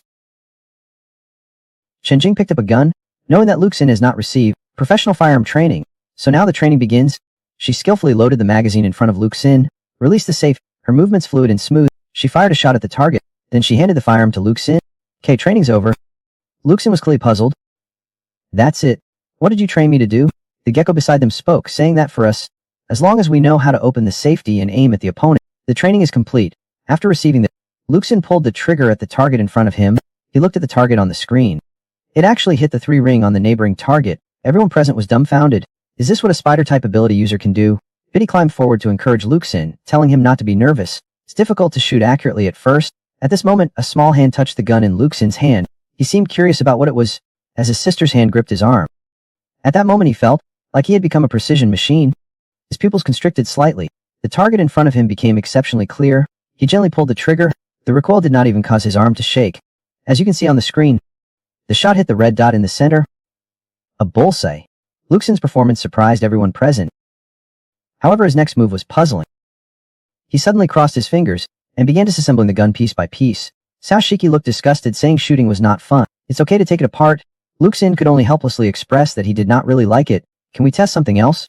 Gecko was a little surprised after hearing that, "Buddy, we were born to handle guns. How are the arachnid types supposed to play without guns?" Director Chen chuckled and smoothed things over, thinking he's already shown a natural talent for using Q weapons. Let's try a different type now. 3 soldiers armed with Q weapons aimed at Luxin to test his ability to evade subject projectiles. But thinking about the consequences if he were injured and his family's reaction, he refused the test. Most surprisingly, the microspace infiltration test, with his sister's help, Luxin at 1.75 meters tall was actually able to hide inside a small box. Arriving the telekinesis test, a professor held an apple. He was to use telekinesis to move the apple through the air. Luxin looked at little 17, wanting her to go get the apple. Shiki pouted her lips. "I'm your younger sister, not your employee. It would be fine if you were in danger, but now nothing's happening." Then her eyes suddenly lit up. She seemed to have discovered something. Ha! She excitedly rushed towards the professor. She discovered the professor was wearing a wig. Mischievously, she wanted to pull off his wig. Luckily, Luxin stopped her in time to assess whether the aberrant's mental state was prone to losing control. A female conducted a final psychological test on Luxin. Meanwhile, several other professors drew conclusions based on the data just analyzed. According to the data calculation, his ability should be at sea level. As for it needs to be determined by evaluating the psychological test report. When the female professor walked in, everyone in the office became tense. Looking at Luxin's psychological test data, she fell in a deep thought. The psychological test, there's a big problem. He's too normal. Even more normal than I am. I focused our conversation on his childhood and the orphanage and his experiences after leaving. He was very cooperative. He was not at all resistant when I asked about his family. He even described the patterns and scenes of his interactions with his family, and the possibility of his family actually existing after the Red Moon incident. Or is there anyone who is completely sane? But I found him to be very normal. Normally abnormally normal. Luth's sound values was discovered by the female professor to be deeply influenced by someone, the former director of the Red Moon orphanage. This director during that crazy, chaotic fanatical period always maintained clarity, rationality, and his own bottom line. Since Luxin has 3 family members, and his spider-type ability comes from his sister, they speculate that Luxin has 2 other abilities. Luxin not deny this. Perhaps for him, he just cannot easily use those 2 abilities. The professor with the wig also agreed with this statement, because he found that Luxin's mental level is indeed very high. During the telekinesis test, Luxin refused to pick up the apple, but the professor's wig silently tilted. Especially made wig required force to move, yet Luxin could secretly tug at it. This level of power and control made the professor feel that Luxin could even crush his head. Chen Jing, standing to the side, seems to be pondering something. If the Red Moon Orphanage explosion incident is related to Luxin, it would not just be his head, but everyone present would be blown to smithereens. At a meeting a few days ago, the document Professor Z gave us recorded that explosion incident from 10 years ago. The entire 3-story orphanage was completely destroyed. Only 2 people survived. One is the other's now. The principal of Red Moon Elementary School, Zheng Xiaolu, due to understaffing in their department back then, they could only close the case hastily. Looking back now, there are many questionable points. For example, no fire or anything was found at the scene. Other traces of type B residue. Based on analysis, this is very likely a terrifying case of psychic power loss of control. We know Luxin's risk of losing control is indeed high, but we found that he's been trying hard to control it. At the meeting, Professor Z personally decided to agree to recruit Luxin, and even guide him. After hearing Professor Wig's description, excitement filled their hearts. They even felt that Luxin's spiritual level might exceed 500. If that's the case, with just 2 more enhancements, would not they be able to directly enter the 2nd phase? When Qingjing asked the professors whether they agreed to guide Luxin, the 6 freaks of Qingjing surprisingly agreed unanimously. Everyone raised their hands in agreement. In another office, Luxin and Gecko were alone. Thinking Luxin liked sweets, Qingjing intentionally placed some candies in the office. Deeply bored asked, when Luxin discovered his own abilities. Before he could answer, Gecko started talking about himself, the scene where he first discovered his ability. It was a winter with heavy snowfall. He was wandering in the street, then he saw a young lady working the night shift in the blizzard. Kind-hearted as he was, he only had less than $50 left, but he still gave the money to the young lady to help her through this freezing winter. I felt a touch of warmth. I know you do not like to hear these sentimental words. Mzuomin will omit 1,000 words for you here. Beth started doing a nucleic acid test for the hot young lady, but just then, there was a sudden sound of guards banging on the door outside. It immediately made Buff frightened. He was so scared that he scrambled into a nearby cabinet, until the people outside moved the cabinet to the guard room. People surrounded the Gecko, who was only wearing underwear, with guns. He then realized that he had crawled into a shoe cabinet only 30 centimeters high. Luxin wondered if it was a good idea to tell anyone about this, but the Gecko did not care, thinking everyone in the department was self-involved. You'll find out about these things sooner or later. Besides, there are not many normal people in our department. That drunkard, every day he gets drunk and says he can see dragons flying. A doll so beautiful it could drive all the men in the world crazy. But she's actually a simpleton. While chatting, the Gecko quietly told Luxin about Qingjing. Do you know what color her underwear is? Xiao Shiki appeared suddenly. Because Luxin did not let her eat too much candy just now, she was somewhat emotional at this moment. With a blank expression, she said it was pink. Pink. Luke, somewhat surprised, he could not help but blurt out, I'll be damned, you actually knew. The Gecko immediately became interested, and asked him about the details and styles. Without them noticing, Qingjing had walked in. What are you talking about? This startled Luxin and the Gecko. Fortunately, Qingjing did not seem to mind. Currently the priority is to familiarize Luxin with his own abilities before guiding him. To this end, Qingjing arranged for Luxin to work with Baihu, another spider-type operative. Initially, he would have Luxin assist on a few cleanup operations. This would allow him to quickly understand his role. It just so happened that there was a particularly messy cleanup assignment tonight. He had Luxin follow Baihu to familiarize himself with the procedures. And this is your code name. Although it's not different from before, I'm still a little curious. Why is his codename Lone Soldier? As she got up to leave, Qingjing seemed to remember something. She lowered her voice and looked at Gecko. If you do not want to end up stripped naked, running through the most crowded street, dancing until your feet break, Then do not bring newcomers with you in the future. They're talking about me behind my back, do you know? Gecko trembled in response, because he knew very well that Chen Jing, with her hypnotic abilities, could really do it. Before leaving, she turned back to look at Luke Sin, and I wore black today. Luke Sin did not dare to nod after hearing that. He could only sit there stiffly. At that moment, his sister's frank voice came from the side. Ooh. That night, the two of them arrived at the location that needed cleaning up. Gecko handed Luke Sin a pair of wireless earphones. Gecko, putting on the earphones, was clearly inexplicably excited. The cleanup team's line is connected. Information analysis team line accessed. In the headset channel, signal test voice soon sounded. Gecko, however, had a lecherous look on his face. He immediately said, "My dear Linda Tilde." He started flirting with the information analyst on the other end of the channel. She seemed used to Gecko's behavior. She responded coldly and curtly, "I'm not Linda. My surname is... My name is..." After that, I began to brief them on the information about this special pollution incident. After the briefing, the Gecko immediately scurried up the wall and waved to Luke Sin, "Brother, come up quickly." Seeing this, Luke Sin turned to look at Xiao Shiki. "Sister, let's go up. I want..." Xiao Shiki was still emotional at this moment. She still remembered the candy Luke Sin kept in his pocket and would not give her. Luke Sin, "Eating too much candy will ruin your teeth, little one." She seemed a little angry. "Do you think I'm a child? You're just a child. A pretty one at that." Hearing this, little 17 happily held out her hands. "Do not just want candy. I also want the black kind, the sweet and bitter kind. 10 pieces. Seeing the trick did not work, Luke Sin nodded helplessly. He took out a chocolate bar from his pocket and gave it to his sister. After she finished it, little 17 happily clung to Luke Sin. "Brother, let's go." See him only come up after so long. The Gecko could not help but tease Luke Sin. "I thought you took the subway again." Then he whispered, asking if Luke Sin had seen the polluters. Following the Gecko's gaze just now, Luke Sin looked in the distance. With his sister's ability, he saw a factory building about 300 meters away. The view zoomed in again. Through the factory's windows, he saw what was inside. Many people were working overtime. The whole operation was tense and orderly. Everyone was like a piece of precision machinery, blank enough, as if their minds contained nothing but work. Even when their hands were injured by the sharp machinery, they did not react at all. Luke Sin was instantly astonished. The people in this factory, it's like he has no feeling, no pain. The Gecko pointed to a spot inside the building. He asked Luke Sin if he saw the source of the pollution. Through the window, he saw a middle-aged man in a suit, excitedly waving his arms in the factory. He's also muttering to himself. Luke Sin looked at the Gecko. Is he the source of the pollution? What is he saying? But the Gecko made Luke Sin carefully distinguish.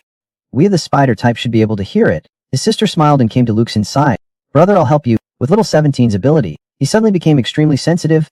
He could not only see everything clearly in the distant factory, but also clearly capture the sound of the machines turning. He heard that man's muffled voice saying, "We must work one. We are all lucky to have survived the great catastrophe. Who knows how many lunatics are wandering in the wasteland. Many people do not even have enough to eat, because they simply do not work like we do. We only have work, only by working harder. Can we live in the main city? If we do not work, we'll just starve to death like those people outside the city." He became increasingly excited and bizarre in his speech. "Fight for. If we do not work, what's the difference between them and the dead?" Looking at those who had collapsed to the ground, exhausted and lifeless, under JQ's loud shouts, they shakily stood up again. Gecko looked at Luke Sin at this moment. He had heard Chen Jing say that Luke Sin could see the mental monsters. "One you see now." However, Luke Sin gently shook his head. He could not see these. "I can only see one person there. The situation's like a gecko." The Gecko determined that the middle-aged man was the source of the pollution. Strictly speaking, he can only be considered a mentally mutated person for now. The headset suddenly rang with Tai Kai's voice from the information analysis team. She reported the middle-aged man's information. Xing Yaksong, factory director of Yuangsong Textile Factory, 40 years old. He entered Satellite City at the age of 27. He founded this textile factory, but he mismanaged it. It was on the verge of bankruptcy several times. Someone discovered the anomaly in the textile factory. They reported it to the guard hall, but when the investigation team arrived, the situation is spiraling out of control. Everyone in the factory is moderately infected. They'll attack indiscriminately anyone who enters the factory, and try to stop those who are trying to work, or infect. Make them one of them. They've been working continuously for 2.5 days, without eating, drinking, or sleeping. If we do not stop it, everyone will likely work themselves to death. Xing Yaksong could also completely lose control at any time. Then the pollution range will increase significantly, even spreading to several surrounding factories. So headquarters ordered a direct cleanup. Luke Sin's heart sank slightly. There are nearly 100 people in that factory. Gecko seemed to see what Luke Sin was thinking. He also hoped to avoid bloodshed if possible. Besides, some of those workers only have mild infections. They can still be saved. Takias just was to use a powerful remote resolution, forcibly rendering the pollution source unconscious instantly. But Jing Waxang can affect 100 people at once. His psychic power level must be quite high. Gecko worried that before he could hit him, that powerful psychic force would prevent his shot. Takwai then gave instructions to the support team, telling them to trigger a diversionary tactic on the east side of the factory in 30 seconds. This would divert some of Z's attention, causing his psychic powers to become unstable. That would be Gecko's chance to shoot. He only had one fleeting opportunity. Gecko immediately agreed. He took out a long sniper rifle. He leaped, his legs hooked onto the iron bars. Ready. Hem upside down. His gun was aimed at the Guangfang building, 300 meters away. 30-second countdown begins. Tai Kai's counting down voice echoed through the channel. Time flew. He counted down to 0. A tremendous boom suddenly echoed. Meanwhile, a slight smile played on the Gecko's lips. Without hesitation, he pulled the trigger. A dart-like Z shot out from the muzzle at high speed. After passing through the window, it precisely struck Zai Xiang's nape. He slowly collapsed to the ground. Seems the ZJ is quite effective. Got it. He looked at Luxin. Brother, time to wrap this up. Howa, done. Gecko Tai Jing Weixan and put a glass helmet on him. But Luxin vaguely felt something was wrong. Xing Yaxang had already passed out, but the workers were still mechanically processing their tasks. At this moment, little 17 gently tugged Luxin. Brother, look, on the desk. A little girl in red was huddled. She held a knitted doll. She was staring in Luxin and Gecko's direction. She seemed to be somewhat afraid, or maybe have some doubts. Speak up and ask soft. Brothers, why do not you go to work? The information she was the factory director's 8-year-old daughter, but she died unexpectedly within a year. The cause of death was that the factory director was too busy with work and neglect. She was caught in a factory machine while picking up a toy. Overwhelmed by grief for his daughter, the factory owner used his psychic power to recreate her. The information analyst Takai was now sweating profusely. This secondary pollution source is now directly visible. The psychic energy level must be extremely high. The little girl looked at Luxin and the others with strange eyes. Brother, why are not you working? Dad said everyone has to work. Those who do not work will be punished. Following her words, the wooden-faced workers around them slowly walked toward Luxin and Gecko with their awes. Gecko leaped, seemingly trying to test something. A bee's blade swiftly flew from his hand, but it passed directly through the girl's body. This shows the girl is not a physical being. Gecko's action seemed to target the girl. She suddenly cried out. Why is not it working? The power of the sound waves accompanied her voice. The explosion spread throughout the factory. Work. Damn it. In an instant, the workers went wild. Frantically shouting, Bai quickly dodged their attacks. He watched these workers smash things wildly. Tai Kuai suggested that the two of them retreat immediately. Spider-type ability users find it difficult to directly eliminate this kind of secondary pollution source. She will request support from headquarters for princess-type ability user dolls to help resolve this. Gecko seemed a little hesitant. If the dolls intervene, all these workers will die. I will try. After all, it's nearly 100 lives. Luxin could not bear it. In an instant, he jumped down. His figure weaved frantically among the workers. Gek, stop. Tai Kai's unusual voice came through the earpiece channel. He has the ability to inflict mental harm. It's certainly doable. But the information Colonel Chen gave me shows his risk of losing control is not low, so I forbid him from handling anything that would put someone under immense psychological pressure. Although the other party is the source of pollution, he looks like a child. It might cause him significant psychological trauma. Preventing him from losing control takes priority over this mission, so we cannot risk it. Sashiki excitedly pointed at the little girl. Brother, shall we go and deal with her? Luxin understood what his sister meant by deal with. Luxin immediately refused. Why? They all say that girl is fake. Because she looked so pitiful, she really looked like it. During their brief exchange, Luxin had already piled up all sorts of goods into a mountain, blocking the group of crazed workers relentlessly pursuing him from behind. Then he turned to look at the little girl clutching the plush toy. Little sister, stop making a fuss. Luxin did not attack directly. It was as if he wanted to negotiate with her. Seeing this little girl, he felt a complex mix of emotion. Since the factory director could fall out such an inferior pollutant, then my sister, my family, could they also be like this? The girl yelled at Luxin again. She demanded to know why he was not working. She said that those who do not work deserve to die. Her anger infected the workers present. They were about to break through the barriers. Her voice filled Luxin with irritation. The urge to simply get rid of her grew stronger. His anger intensified. It was almost about to break Luxin's reason. At this time, a sigh sounded in the hall. Look in you, sibling. You're really not suitable for handling these matters. Looking back, a woman wearing an exquisite wide-brimmed lady's hat elegantly walked over from the depths of the factory. Following closely behind were the crisp sounds of high heels. A lady with an elegant air slowly walked into the factory. She smiled at Luxin. You've never even dated anyone. How would you know how to raise a child? Luke, somewhat surprised, he had not expected his mother to be here. The little girl who had been shouting about work suddenly stopped. She seemed to sense a great threat. Little sister, you should not be thinking about work. Why are not you in school? Mom knelt in front of the little girl, still gentle, her tone laced with pity. What an irresponsible father. Only then would they instill in their children the idea that they must work. It's clearly their own greed. That led to their daughter's accident at the factory. Yet, they still think their daughter should understand them. How self-assured must one be to even have such a thought? The factory manager, who had been in a coma, suddenly convulsed all over. The little girl became frantic again. She angrily yelled about work to Luxin's mother. She had just shouted. Her voice abruptly cut off again. Her eyes showed a hint of fear. Because Luxin's mother had just slightly frowned, the little girl was suddenly startled. She fearfully took a step back. Luxin's mother slowly reached for the toy in the little girl's hand. She took the plush toy from the girl's arms. Her eyes fixed on the girl. Children should be obedient, otherwise. Her other hand already produced a pair of scissors from her handbag. The scissors were pointed at the plush toy's neck, with asterisk snip asterisk. The invisible logical chain connecting to the little girl was severed. The plush toy's head fell off. The girl froze. She watched the doll's head fall at her feet. The little girl, who had been so frenzied, suddenly became stiff. Luxin's mother looked at her gently. Her lips moved slightly. Are you a good girl who listens? At this moment, the little girl could no longer control her fear. It began to slowly dissipate. The frenzied workers in the factory also fell instantly silent. What happened? He seemed to sense the anomaly in the scene. Taikai's urgent inquiry came through the gecko earpiece. The gecko near Luxin clearly froze for a moment. The secondary pollution source has been cleared. The chilling sense of crisis around them has disappeared. Luxin and his sister watched their mother leave until her figure disappeared under the red moonlight. Taku confirmed with Luxin. Has the secondary pollution source been eliminated? Looking at the little girl, it seemed she had vanished. Luxin replied yes. Well done. Then she called in the support team. The factory manager was also taken out in a special glass container. The workers were lucky. They only suffered moderate contamination. The support team will send them for psychological treatment. Jekko had some questions. He curiously asked how he dealt with the little girl. Just now he only saw Luxin snatching the toy from the child's hand. Luxin pointed at the doll. Others could not see the mother. He could only make an excuse that the toy was a physical object. Thinking of scaring the little girl, it turned out to be quite effective. For this way of handling things, unprecedented for Kos, to break the toy a secondary pollution source, then she was so scared that she directly returned to her original form. That's right. Cannot you do it? Then it must be your problem. This statement is valid to some extent, but the spirit body just dissipated a moment ago. This does not look like they escaped by force. It's more like their logical chain was severed. Speaking of which, Taika's voice paused slightly. Mr. Single Soldier? Did you do anything else just now? These people are really not easy to fool.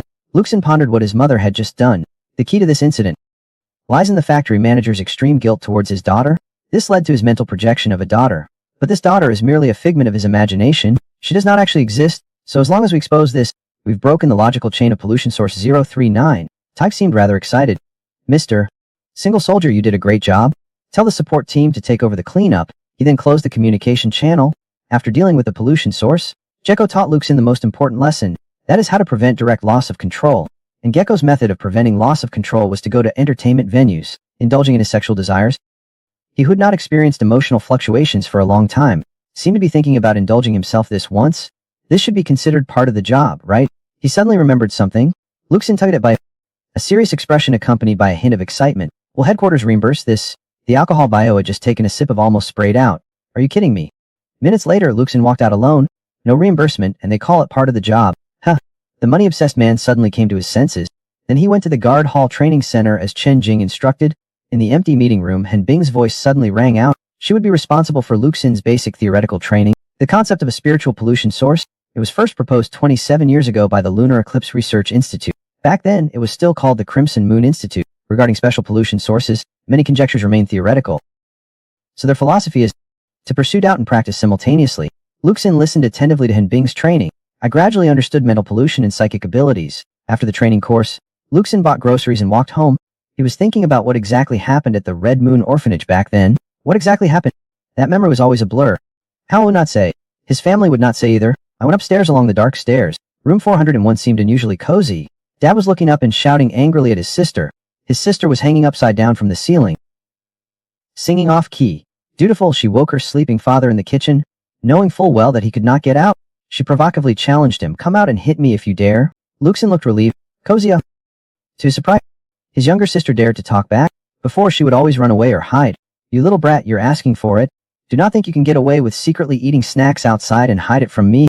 Just because you're a little stronger now, you dare to be so mouthy. If you've got the guts, do not ever come back. Dad seems to be a tiny bit irritated by his sister. Ha, if I will not come back, when I grow up, I'll make you into a doll. Dad turns around and sees Luxin standing at the door. You still know how to come back. I was about to deal the cards, then I saw Luxin pick up a bottle of wine and bought some vegetables. Can we have a quiet dinner today? Mom was on the phone with a Miss Chen, inviting her to move in and be our neighbor. I saw Dad blocking the siblings at the door. She hung up the phone. Then she came over and smoothed things over. How sumptuous. Come on quickly. I just behaved badly in front of my friends. Although Mom seems to make friends often, Luxin had never met a single one. Luxin brought up the Qingbai factory. He still had so many questions to ask his mother. His mother just covered her mouth and smiled elegantly. Silly child. I just happened to be passing by. I saw you and your sister standing there foolishly, completely at a loss with that little girl. You're adorably clumsy. The little girl from the factory. Does it really exist? That's fake. It's just spiritual body flawed out. Luke sank a deep breath and continued to ask, what about you? As soon as he said this, Dad and little 17's expressions suddenly changed. Are we? Should not I be looking at you? We're living together as a family. Is not this feeling real? Luxin felt a strange emotion after hearing this. Indeed, my life is very real. At this time, Mom took out a letter sent to Luxin by someone else. It said it was sent from the orphanage. Hearing about the orphanage, Luxin knew it was from Salo. What did she write to him for? She wanted him to come over for dumplings. Mom said she did not peek, but she knew the contents. The next day, Luxin carried a lot of things for the children at the orphanage. He bought a lot of bread and candy. For some reason, his family, including his sister, never seemed to visit him at the orphanage. However, Luxin did not seem to notice. At that moment, a mysterious man with a large beard was oddly staring at him and smiling with a straw in his mouth. Red Moon Elementary School was an orphanage. There was only one teacher there. She was Luxin's classmate from his orphanage days, the survivor of the incident 10 years ago. After receiving a letter from Xalu inviting him to eat dumplings, he came to the elementary school as promised. He who valued money greatly, however, had secretly been supporting Hongyi Elementary School for years. Although he had sealed away his painful memories, he always felt an inexplicable sense of guilt towards the orphanage. Just as he was about to leave, he was stopped by Xalu, who was sitting in a wheelchair. I called you here to eat dumplings. Why are you sending money again? Xalu asked him, somewhat puzzled. Why are you sending money again after only a few days? And why did you send so much last time? She started to worry that Luxin was doing something bad. She even asked him if his kidneys were still there. Of course they are. Both of them are there. Luxin had to admire Xalu's imagination. He said he recently found a job. The boss is very generous. The subsidy gift. He certainly would not do anything bad. He remembered everything the old dean said. Xalu happily shared it with Luxin. The news that the school's formal qualifications application has been approved means the children will subsequently be able to obtain their status and attend secondary school. That the orphanage was able to get the application approved, given its current conditions. Luxin was somewhat surprised after hearing this. He wondered if Colonel Chen and the Special Clearance Department had helped. He looked down at Xiaolu in her wheelchair. She used to be a tall girl. It's a pity he's been confined to a wheelchair. Xiaolu took the envelope containing money from the mailbox. He does not need this much money right now. The Luxin keep it for now. Although I do not know what kind of work Luxin does, but he's given this much money. He must be very tight. Luxin asked Xiaolu about the Red Moon Orphanage incident from back then. He could not remember what happened. Xiaolu looked away after hearing that. She told him not to keep thinking about the past. Not remembering some things is a blessing. Let's go eat dumpling. They even have eggs in them. It was night when they left the orphanage. He felt very fulfilled this evening. Luxin, lost in thought, did not notice someone had been following him. He was still thinking about teacher Xiaolu's heartfelt smile. It was truly beautiful. The man in sunglasses was still staring at him, even revealing a strange smile. Luxin stopped at this moment. He turned to look at the man. He watched him silently. The man was laughing happily. Luxin continued to watch him silently. The man's smile gradually stiffened. Luxin pulled out his skew and aimed it at him. He pulled the trigger. The man looked surprised and angry. I did not expect Luxin to shoot directly. He dodged the Oncom Zed with an uncanny movement. But one bullet still grazed his shoulder. He could not help but curse Luxin a madman. Then he leaped up. His body rose and fell as he fled backward. Luxin obviously would not let him go so easily. This person is too suspicious, but this man was like he could fly. It was as if, with a single reach, he grabbed hold of two invisible threads. Even while escaping, he kept provoking Luxin to chase him. The man easily leaped over a broken road and a deep pit. He thought he should not be able to cross this, but he did not expect Luxin to jump over without hesitation. However, Luxin's clumsy, ordinary body fell directly into the pit. Below are sharp steel bars. If you fall, you'll surely die. Luxin, however, was not the least bit flustered. He reached out and silently called, "Little sister." Xiaoshiki's small figure suddenly appeared. She dashed towards Luxin. "Brother, I'm here." In an instant, Luxin's movement suddenly became agile. He stepped on a sharp piece of rebar, using it to launch himself into the air, under the red moon. His figure became as elusive as a ghost. The man was startled. He had not expected Luxin's previously clumsy movements to suddenly become so incredibly agile. He immediately quickened his pace. He rushed forward urgently. Two figures, one after the other, sped through the night. But in terms of speed, Luxin was slightly faster. He was quickly catching up. With only 100 meters left, the other figure became increasingly clear in Luxin's eyes. The man leaped onto the high wall. He climbed upwards quickly. Is he trying to escape over the wall? We cannot let him escape over the wall. Seeing the man about to climb over the wall, Luxin rushed into the air with force. Sister, stop him. Little 17 leaps into the air. He instantly reveals a strange smile. Ha! Little 17 grips Q tightly. He fires continuously at the rapidly climbing black shadow. Actually maxed out. Z's shots seemed to anticipate his movements, directly shooting through his neck. His entire head instantly shattered and flew off. This scene was unexpected to Luxin. An ordinary revolver actually. could directly break this person's neck. Could it be that his body was more fragile than an ordinary person's? The headless body hung lonely on the high wall. Got it. His sister, playing with her toy, returned to Luke's side. But just then, he continued to climb upwards rapidly on all fours, and in an instant he had scaled the high wall. Luke's did not expect that the person could still move so nimbly even without a head. He hurried over and climbed onto the wall. After climbing onto the wall, he used his exceptionally sharp eyesight. He saw a figure on a motorcycle speeding away into the wilderness beyond the wall. A dark figure on a motorcycle quickly disappeared. Soon the headless corpse was riding the motorcycle. He twisted the throttle all the way and disappeared into the depths of the wilderness. Who's there? Put your hands up immediately, or I'll shoot. The 4th detachment of the city patrol arrived on the scene, alerted by the commotion. Lukeson stopped his sister with a look. Then he took out the Special Affairs Department's Ziege and stated that he needed to make a call. After receiving Luxon's call, Chen-Jing arrived at the foot of the high wall by helicopter. She asked Luxon about what happened, how he discovered the anomaly. I was walking down the road just fine before. He kept looking at me, so I shot him. Chen-Jing felt a chill run down her spine. 'Cause he looked at you, you just shot him. Luxon only then explained that he saw the man had living threads like parasites crawling out from behind him. The man probably thought Luxon could not see them, so he felt at ease and continued to laugh. He even extended those silken threads towards the man's forehead. Luxon wanted to figure out why that person was so strange, so he gazed. That person was very fast. Unlike the spider type, he could use those silken threads to hook onto distant objects. It was as if he could fly. I could hardly keep up with him until he was about to climb over the high wall, so I decided to kill him. Just because I thought he was a little strange. You would kill him for that? It was because he appeared near the orphanage. Only then did Chen-Jing understand the key point, because it threatened the Red Moon orphanage. Luxon did not hesitate to make the decision to kill him. At this time, the support team found the missing head and placed it in a transparent glass box, carrying it over. Luke suddenly felt a little terrified. He could still run without a head. So scary. Chen-Jing glanced at him. From a timing perspective, your startled reaction is a bit late. Is not a little slow. Chen-Jing, having taken off her glasses, stared at the head. You should blink. That lifeless head suddenly trembled. She seems to want to open her eyes. Luxon looked at Chen-Jing strangely. She can actually communicate with a head. Her pupils had turned red. You should tell me. Who are you? The head trembled again. It's a pit. It trembled only once, then stopped moving. Failure. But it seemed to be within her expectations. He had the support team nearby dissect it. The support team opened their carrying cases. All sorts of tools came into view. There were even pregnancy tests. This left Luxon dumbfounded. This support team seems to have everything.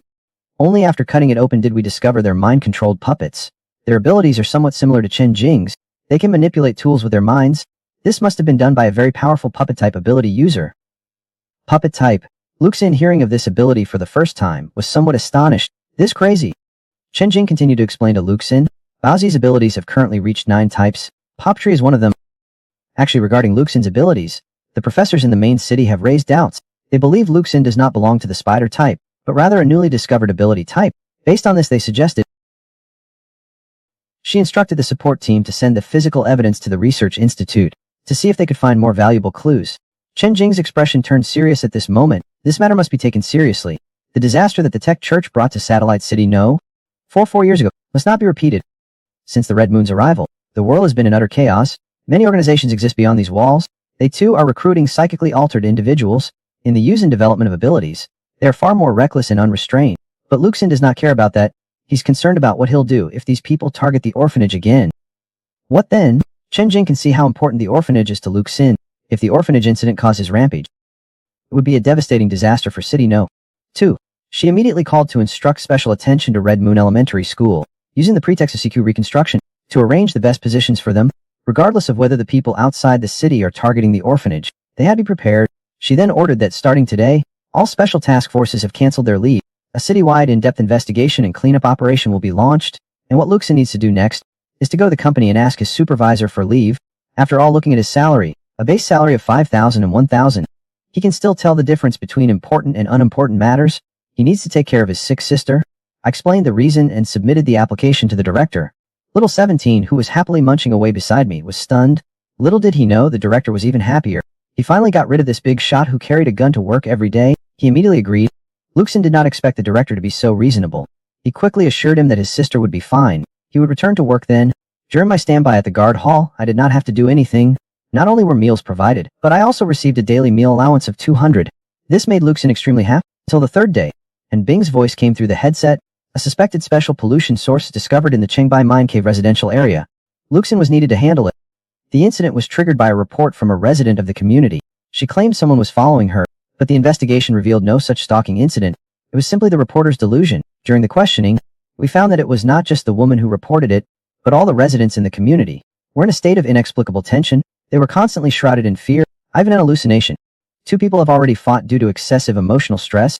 One of them was killed as a result. The investigation team intervened in the investigation process. They have preliminarily determined that there is a phenomenon of mental pollution. However, the investigation process has encountered obstacles. They are unable to continue the investigation because of fear. In a flash, Luxin arrived at the mine cave community as instructed. Cheng Ho was leading the investigation team. After all, during the Kinran incident, he owed him his life.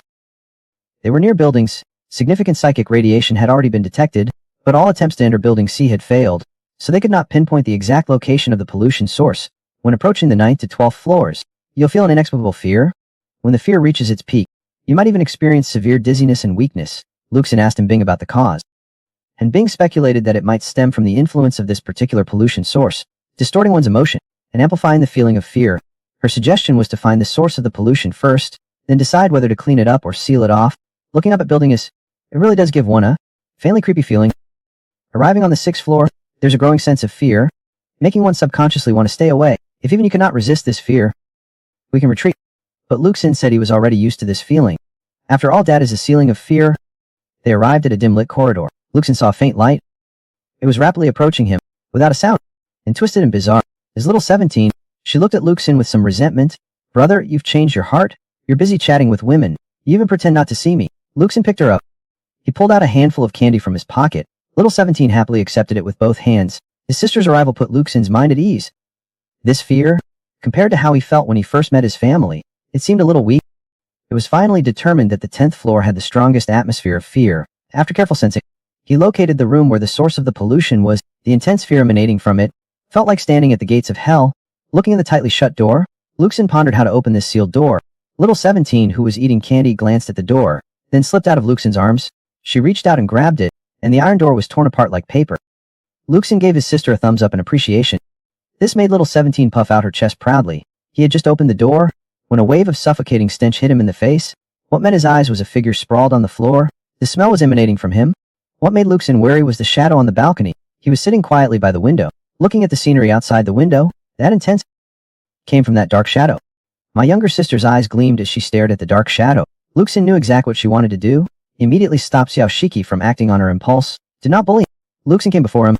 He softly asked if they could communicate, but the shadowy figure remained still, simply hugging their knees, without any reaction. He reported to Han Bing that it had been confirmed. It was just an ordinary pollution source. After turning around and switching on the lights in the room, he clearly saw the corpse lying on the ground.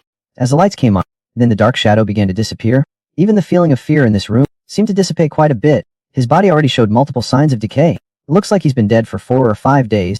Judging from the way he got off the bed, he must have been reaching for this medicine bottle before he died. But he failed. And Bing also looked up the deceased's information. He lived alone, no registered relative. Judging from this bottle of XG, the deceased likely died of a sudden heart attack because he could not get his medication in time. And Bing suggested using a special containment bag to collect the body first, to cut off the contamination source's contact with the outside world. Luxin, he put the household register in a bag. After sealing, he notified the support team downstairs to enter. He asked Bing how this pollution source formed, and Bing analyzed that the young man lived alone, without relatives or friends. It was likely intense emotions before his death. It caused an aberration in his spirit. He had no harmful intentions, so it only formed a pollution source below Class D, not a spiritual monster, leaving behind only a pollution source of fear. It should be because he was afraid that no one would discover his death. His fear was for himself. Luxin subconsciously looked at his younger sister who was dismantling her toys not far away. He felt fortunate to have his family with him. As he was leaving, Luxin looked up at that room. This investigation will be over soon when not it. I hope there will not be any more such pollution incidents. It felt like Luxin's mood was somewhat low, and Bing asked him if he had some resistance to similar pollution incidents. Luxin did not like this kind of thing, but since he received his salary, he had to do his job well. Speaking of which, he casually asked about the remuneration for this time. Rest assured, I'm here, but I'm on your side. Like this mission, the difficulty is not even D class. Normally, the reward is only around 10,000, but I managed to get you 12,000 at least. Luxin's mood immediately brightened after hearing this. He and Bing started their endless exchange of thanks again. You're so long-winded, even little 17 cannot stand it anymore. Why do not you just go to the main city and thank her in person? Are you lacking a girlfriend? This made Luxin feel a little awkward. Little sister, do not talk nonsense. She's a colleague. I think you should give up on that idea. The girls in the main city, they're all spoiled brats, beautiful and sweet-tempered. I heard they're all little fairies who do not use toilet paper, and you're just a small employee in Satellite City, not using toilet paper. Is that even believable? I wonder where my little sister heard that. At this moment, a car appeared behind Luke Sin. A young man inside the car pointed at Luke Sin. Mr. Xu, that's the single soldier? The old man looked in the direction he indicated. I heard his risk of losing control is very high, at least judging from the available data. He shows the least signs of losing control. Someone who can directly see and deal with the mental monsters. So far, only him. The old man nodded. He did not really have any other choice. But this is a private commission. We must ensure there's no direct contact with the cleaning department. No problem. You just need to set a time. The old man let out a soft sigh. Then tomorrow. My mind conjured up an image of a girl. Her condition was already very serious. This girl was the only daughter of a wealthy man. She had a shameful and strange disease. Her father had no choice but to lock her in an iron box. To prevent his daughter's reputation from being damaged, he could only secretly seek help for her treatment. But no matter what doctor, could not find the specific reason. Suspecting his daughter was suffering from spiritual pollution, he, through an introduction, found Luke Sin the only person who could see and eliminate spiritual monsters. But at this moment, Luke Sin was seriously calculating the bonus from his recent missions. He had already earned nearly 60,070 yuan this month. He started planning to buy a house for the orphanage. Just as he was feeling despondent because his missions were decreasing during the intensive investigation, a young man surnamed Liu approached Luke Sin. He was commissioned by an old gentleman to ask the lone wolf for help with something. Little Liu, because of his business dealings, had gotten to know and interacted with many capable individuals in Qinggang. He told Luke Sin that the old man's daughter had a strange illness, hoping to ask Luke Sin to go and take a look. This is not a commission, but a plea for help between private individuals. Hearing was a private job. It aroused a sense of resistance in him, a man of professional ethics. Seeing that Luke Sin seemed about to refuse, Xiaoli immediately told him about the old gentleman is a very important person. He just did not want to deal with it directly through the Special Affairs Department. He promised that if he could cure the old gentleman's daughter, the old gentleman would pay Luke Sin 100,000 yuan as a reward. Even if he could not cure her, he would still pay 10,000 yuan for his trouble. Hearing about the 100,000 yuan, Luke Sin was so excited he almost crushed Xiaoli's hand. He released his grip only after making sure the man was not acting strangely. He made a phone call to apply for permission from his superiors. He gestured to his younger sister beside him to release her grip. No need to tear his hand off. Just like that, Luke Sin accepted the private job. He got in Xiaoli's car. He could not refuse. After all, they paid me too much. Looking out of the car window, he felt a little puzzled. Why were there so many couples on the streets lately, and they were all holding red roses? The car pulled up to a villa area and stopped. Luke Sin and Xiaolu entered the villa together. The extremely luxurious decoration was striking. I wish we could build the orphanage here. That would be wonderful. He curiously asked Xiaoli how much such a large house would cost. It said someone once offered 5 million. The old gentleman did not sell. At this time, 5 million was a huge sum of money. It seems buying the house is still a long way off. He took the commission agreement that Xiaoli handed him. Whether I can those 100,000 yuan is still unknown. But all commissions will be recorded at headquarters. If any unforeseen risks arise afterwards, you must report immediately. Even if I cannot cure it, there's a 10,000 yuan reward. It's a no-lose situation no matter how you look at it. At this time, the old gentleman walked over. Knowing there were still a group of medical staff pushing a huge iron box behind him, Sally wisely stood up. He would not participate in the specific treatment process. Then he left with the medical staff. Only the old man and Luke Sin remained, and a clanging iron box. The old man saw Luke Sin's confusion. The suggestion box contains information about his daughter. Her name is Xiao. She is 21 years old this year. She just graduated from the main city university last year, but just 3 months ago, she suddenly went insane right after she got engaged. The old man consulted many experts, but none could find the specific cause, so he could only suspect that his daughter had been contaminated. Luke Sin saw that the old man was very concerned about his daughter. He asked him, seeing that his daughter was so seriously affected, why he had not handed her over to the Special Pollution Research Institute yet. Actually, the old man was also helpless. If the news of Xiaoxiao's contamination got out, even if she were cured, her reputation would be severely impacted. The old man sighed. He got up and slowly opened the box. She was found tightly bound inside the box, even with a plastic rod in her mouth. Because her symptom is playing poker, like an animal. She could play poker wildly with any creature. She's truly gone quite mad. Luke Sin finally understood why the old woman wanted to find someone to secretly treat her daughter. The old woman described the general situation to Luke Sin with some difficulty. It started when they discovered she had been with a servant from the household. At that time, she seemed perfectly normal. She just said she acted on impulse, but soon she became somewhat hysterical. She was mixing with many people at bars, and it started to get out of control. Luke Sin did not find anything after listening. I cannot see the source of the pollution for now. It seems I have to make her move. Thinking this, he asked the old man if he could let her go, but the old man said that if he let her go, she would go wild. They might even lunge at Luke Sin. Luke Sin immediately said he could handle it, and that he had a gun. This completely baffled the old man. He would not actually shoot, though. After some hesitation, the old man still pressed the button next to the iron box. With a gentle press, all the straps binding his daughter came undone automatically. Her body, which had been convulsing, suddenly became free. She instantly collapsed onto the ground. In an instant, her eyes were bloodshot. Like a wild beast, she lunged at Luxin. Seeing her about to pounce on him, Luxin also sprang into action. Grab her hand before it reaches her bag. Use your knee to press against her back. Use your body weight to restrain this girl who's gone wild. Just then, Sheik appeared beside Luxin. She pointed at the girl's back. Brother, looking through her clothes, he vaguely saw the girl's body. Something seemed wrong. Luxin tore a large piece of the girl's clothes from her back. A face with a strange smile appeared before him. Then the girl suddenly let out a violent scream. Tentacles were growing from her back. The old man behind him was also startled. Although he could not see the source of the pollution, his daughter's hysterical screams immediately made him tense. Dynamo. Luxin hurriedly stopped the old man from approaching. Countless tentacles were growing on the girl's back, like seaweed swaying in the ocean currents. The faces on the tentacles wore various grotesque expressions. Everyone looked at Luxin. They all laughed at Luxin with a strange expression. Luxin, with his unusual way of thinking, found them rather enthusiastic. He awkwardly returned a smile. However, little 17 laughed even harder. It tore off the tentacles that were trying to approach its brother. The other tentacles, upon seeing this, immediately showed a terrified expression. They seemed to sense the danger posed by the little girl before them. Almost simultaneously, they all scattered.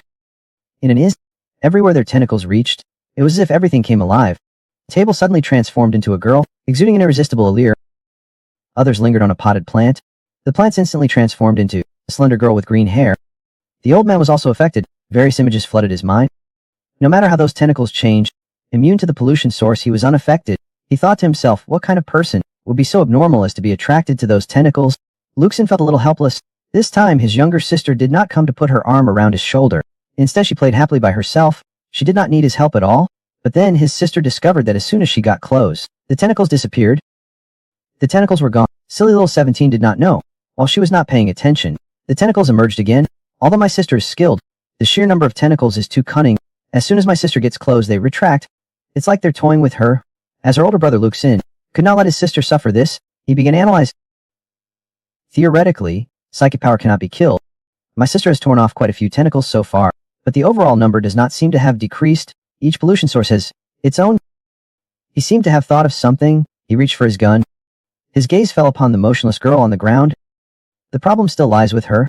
The moment he drew his, all the hidden tentacles around them suddenly tensed. They retreated back to the girl's back. It seems Luxin's analysis was correct. The problem is indeed with the girl. Countless tentacles, like intertwined strands of twisted dough, were twisted into one giant tentacle. It suddenly opened its large mouth at little 17, who was trying to approach, revealing sharp teeth. If it were a normal child, they would definitely be scared to tears by this scene. The little 17's eyes lit up. Her face showed an unconcealable excitement. She too opened her mouth wide like a tentacle, revealing sharp blade-like fangs. She bit down on the ugly tentacle in front of her. Only then the tentacles realized, compared to this little girl, they were nothing but spicy strips. All of them trembled, wanting to retract back into the girl's body. After the lesson just now, little 17 has become much smarter. He held his two little hands tightly and pulled them out forcefully. Ha!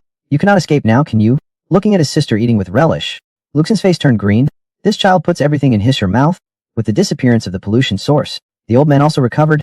He came to Luxin's side with a look of terror, anxiously asking how his daughter was doing. Looking at his younger sister eating snacks next to the girl, he did not know if she was alright. The pollution should be solved. As the old woman kept calling her daughter's name, the girl slowly opened her eyes. Having regained a little consciousness, she suddenly became tense. That thing? Suddenly noticing someone else in the room, she stopped. It seemed there was some secret. She hurriedly asked her father to call Luxin out first. Seeing that they seemed to have private matters to discuss, Luxin also tactfully went outside for some fresh air. What they did not know was, their younger sister was still inside eating spicy strips. After a while, Sashi excitedly told Luxin what she had overheard. Brother, they're discussing a painting. Axeaxia said that when she went to pick up the goods, the entire scavenging team who found the painting were killed. She had the painting and planned to secretly bring it back to the main city for research. A painting? Could it be the source of the pollution? At this time, the old man came out with his daughter. He thanked Luxin for his help. Under the pretext of better caring for his daughter, he planned to take her back to the main city for rest that night. Before he could finish, however, Luxin shook his head and interrupted him. He was a man of principle. It was not time to receive payment yet. The pollution source has not been dealt with yet. The problem has not been completely solved. The old man seemed quite anxious. He said his daughter was fine now. He was willing to pay Luxin double the fee. He hoped this matter would end here. Xiaoshiki came to Luke's side, saying they were in a hurry to go to he's gonna Bengbu port to get something.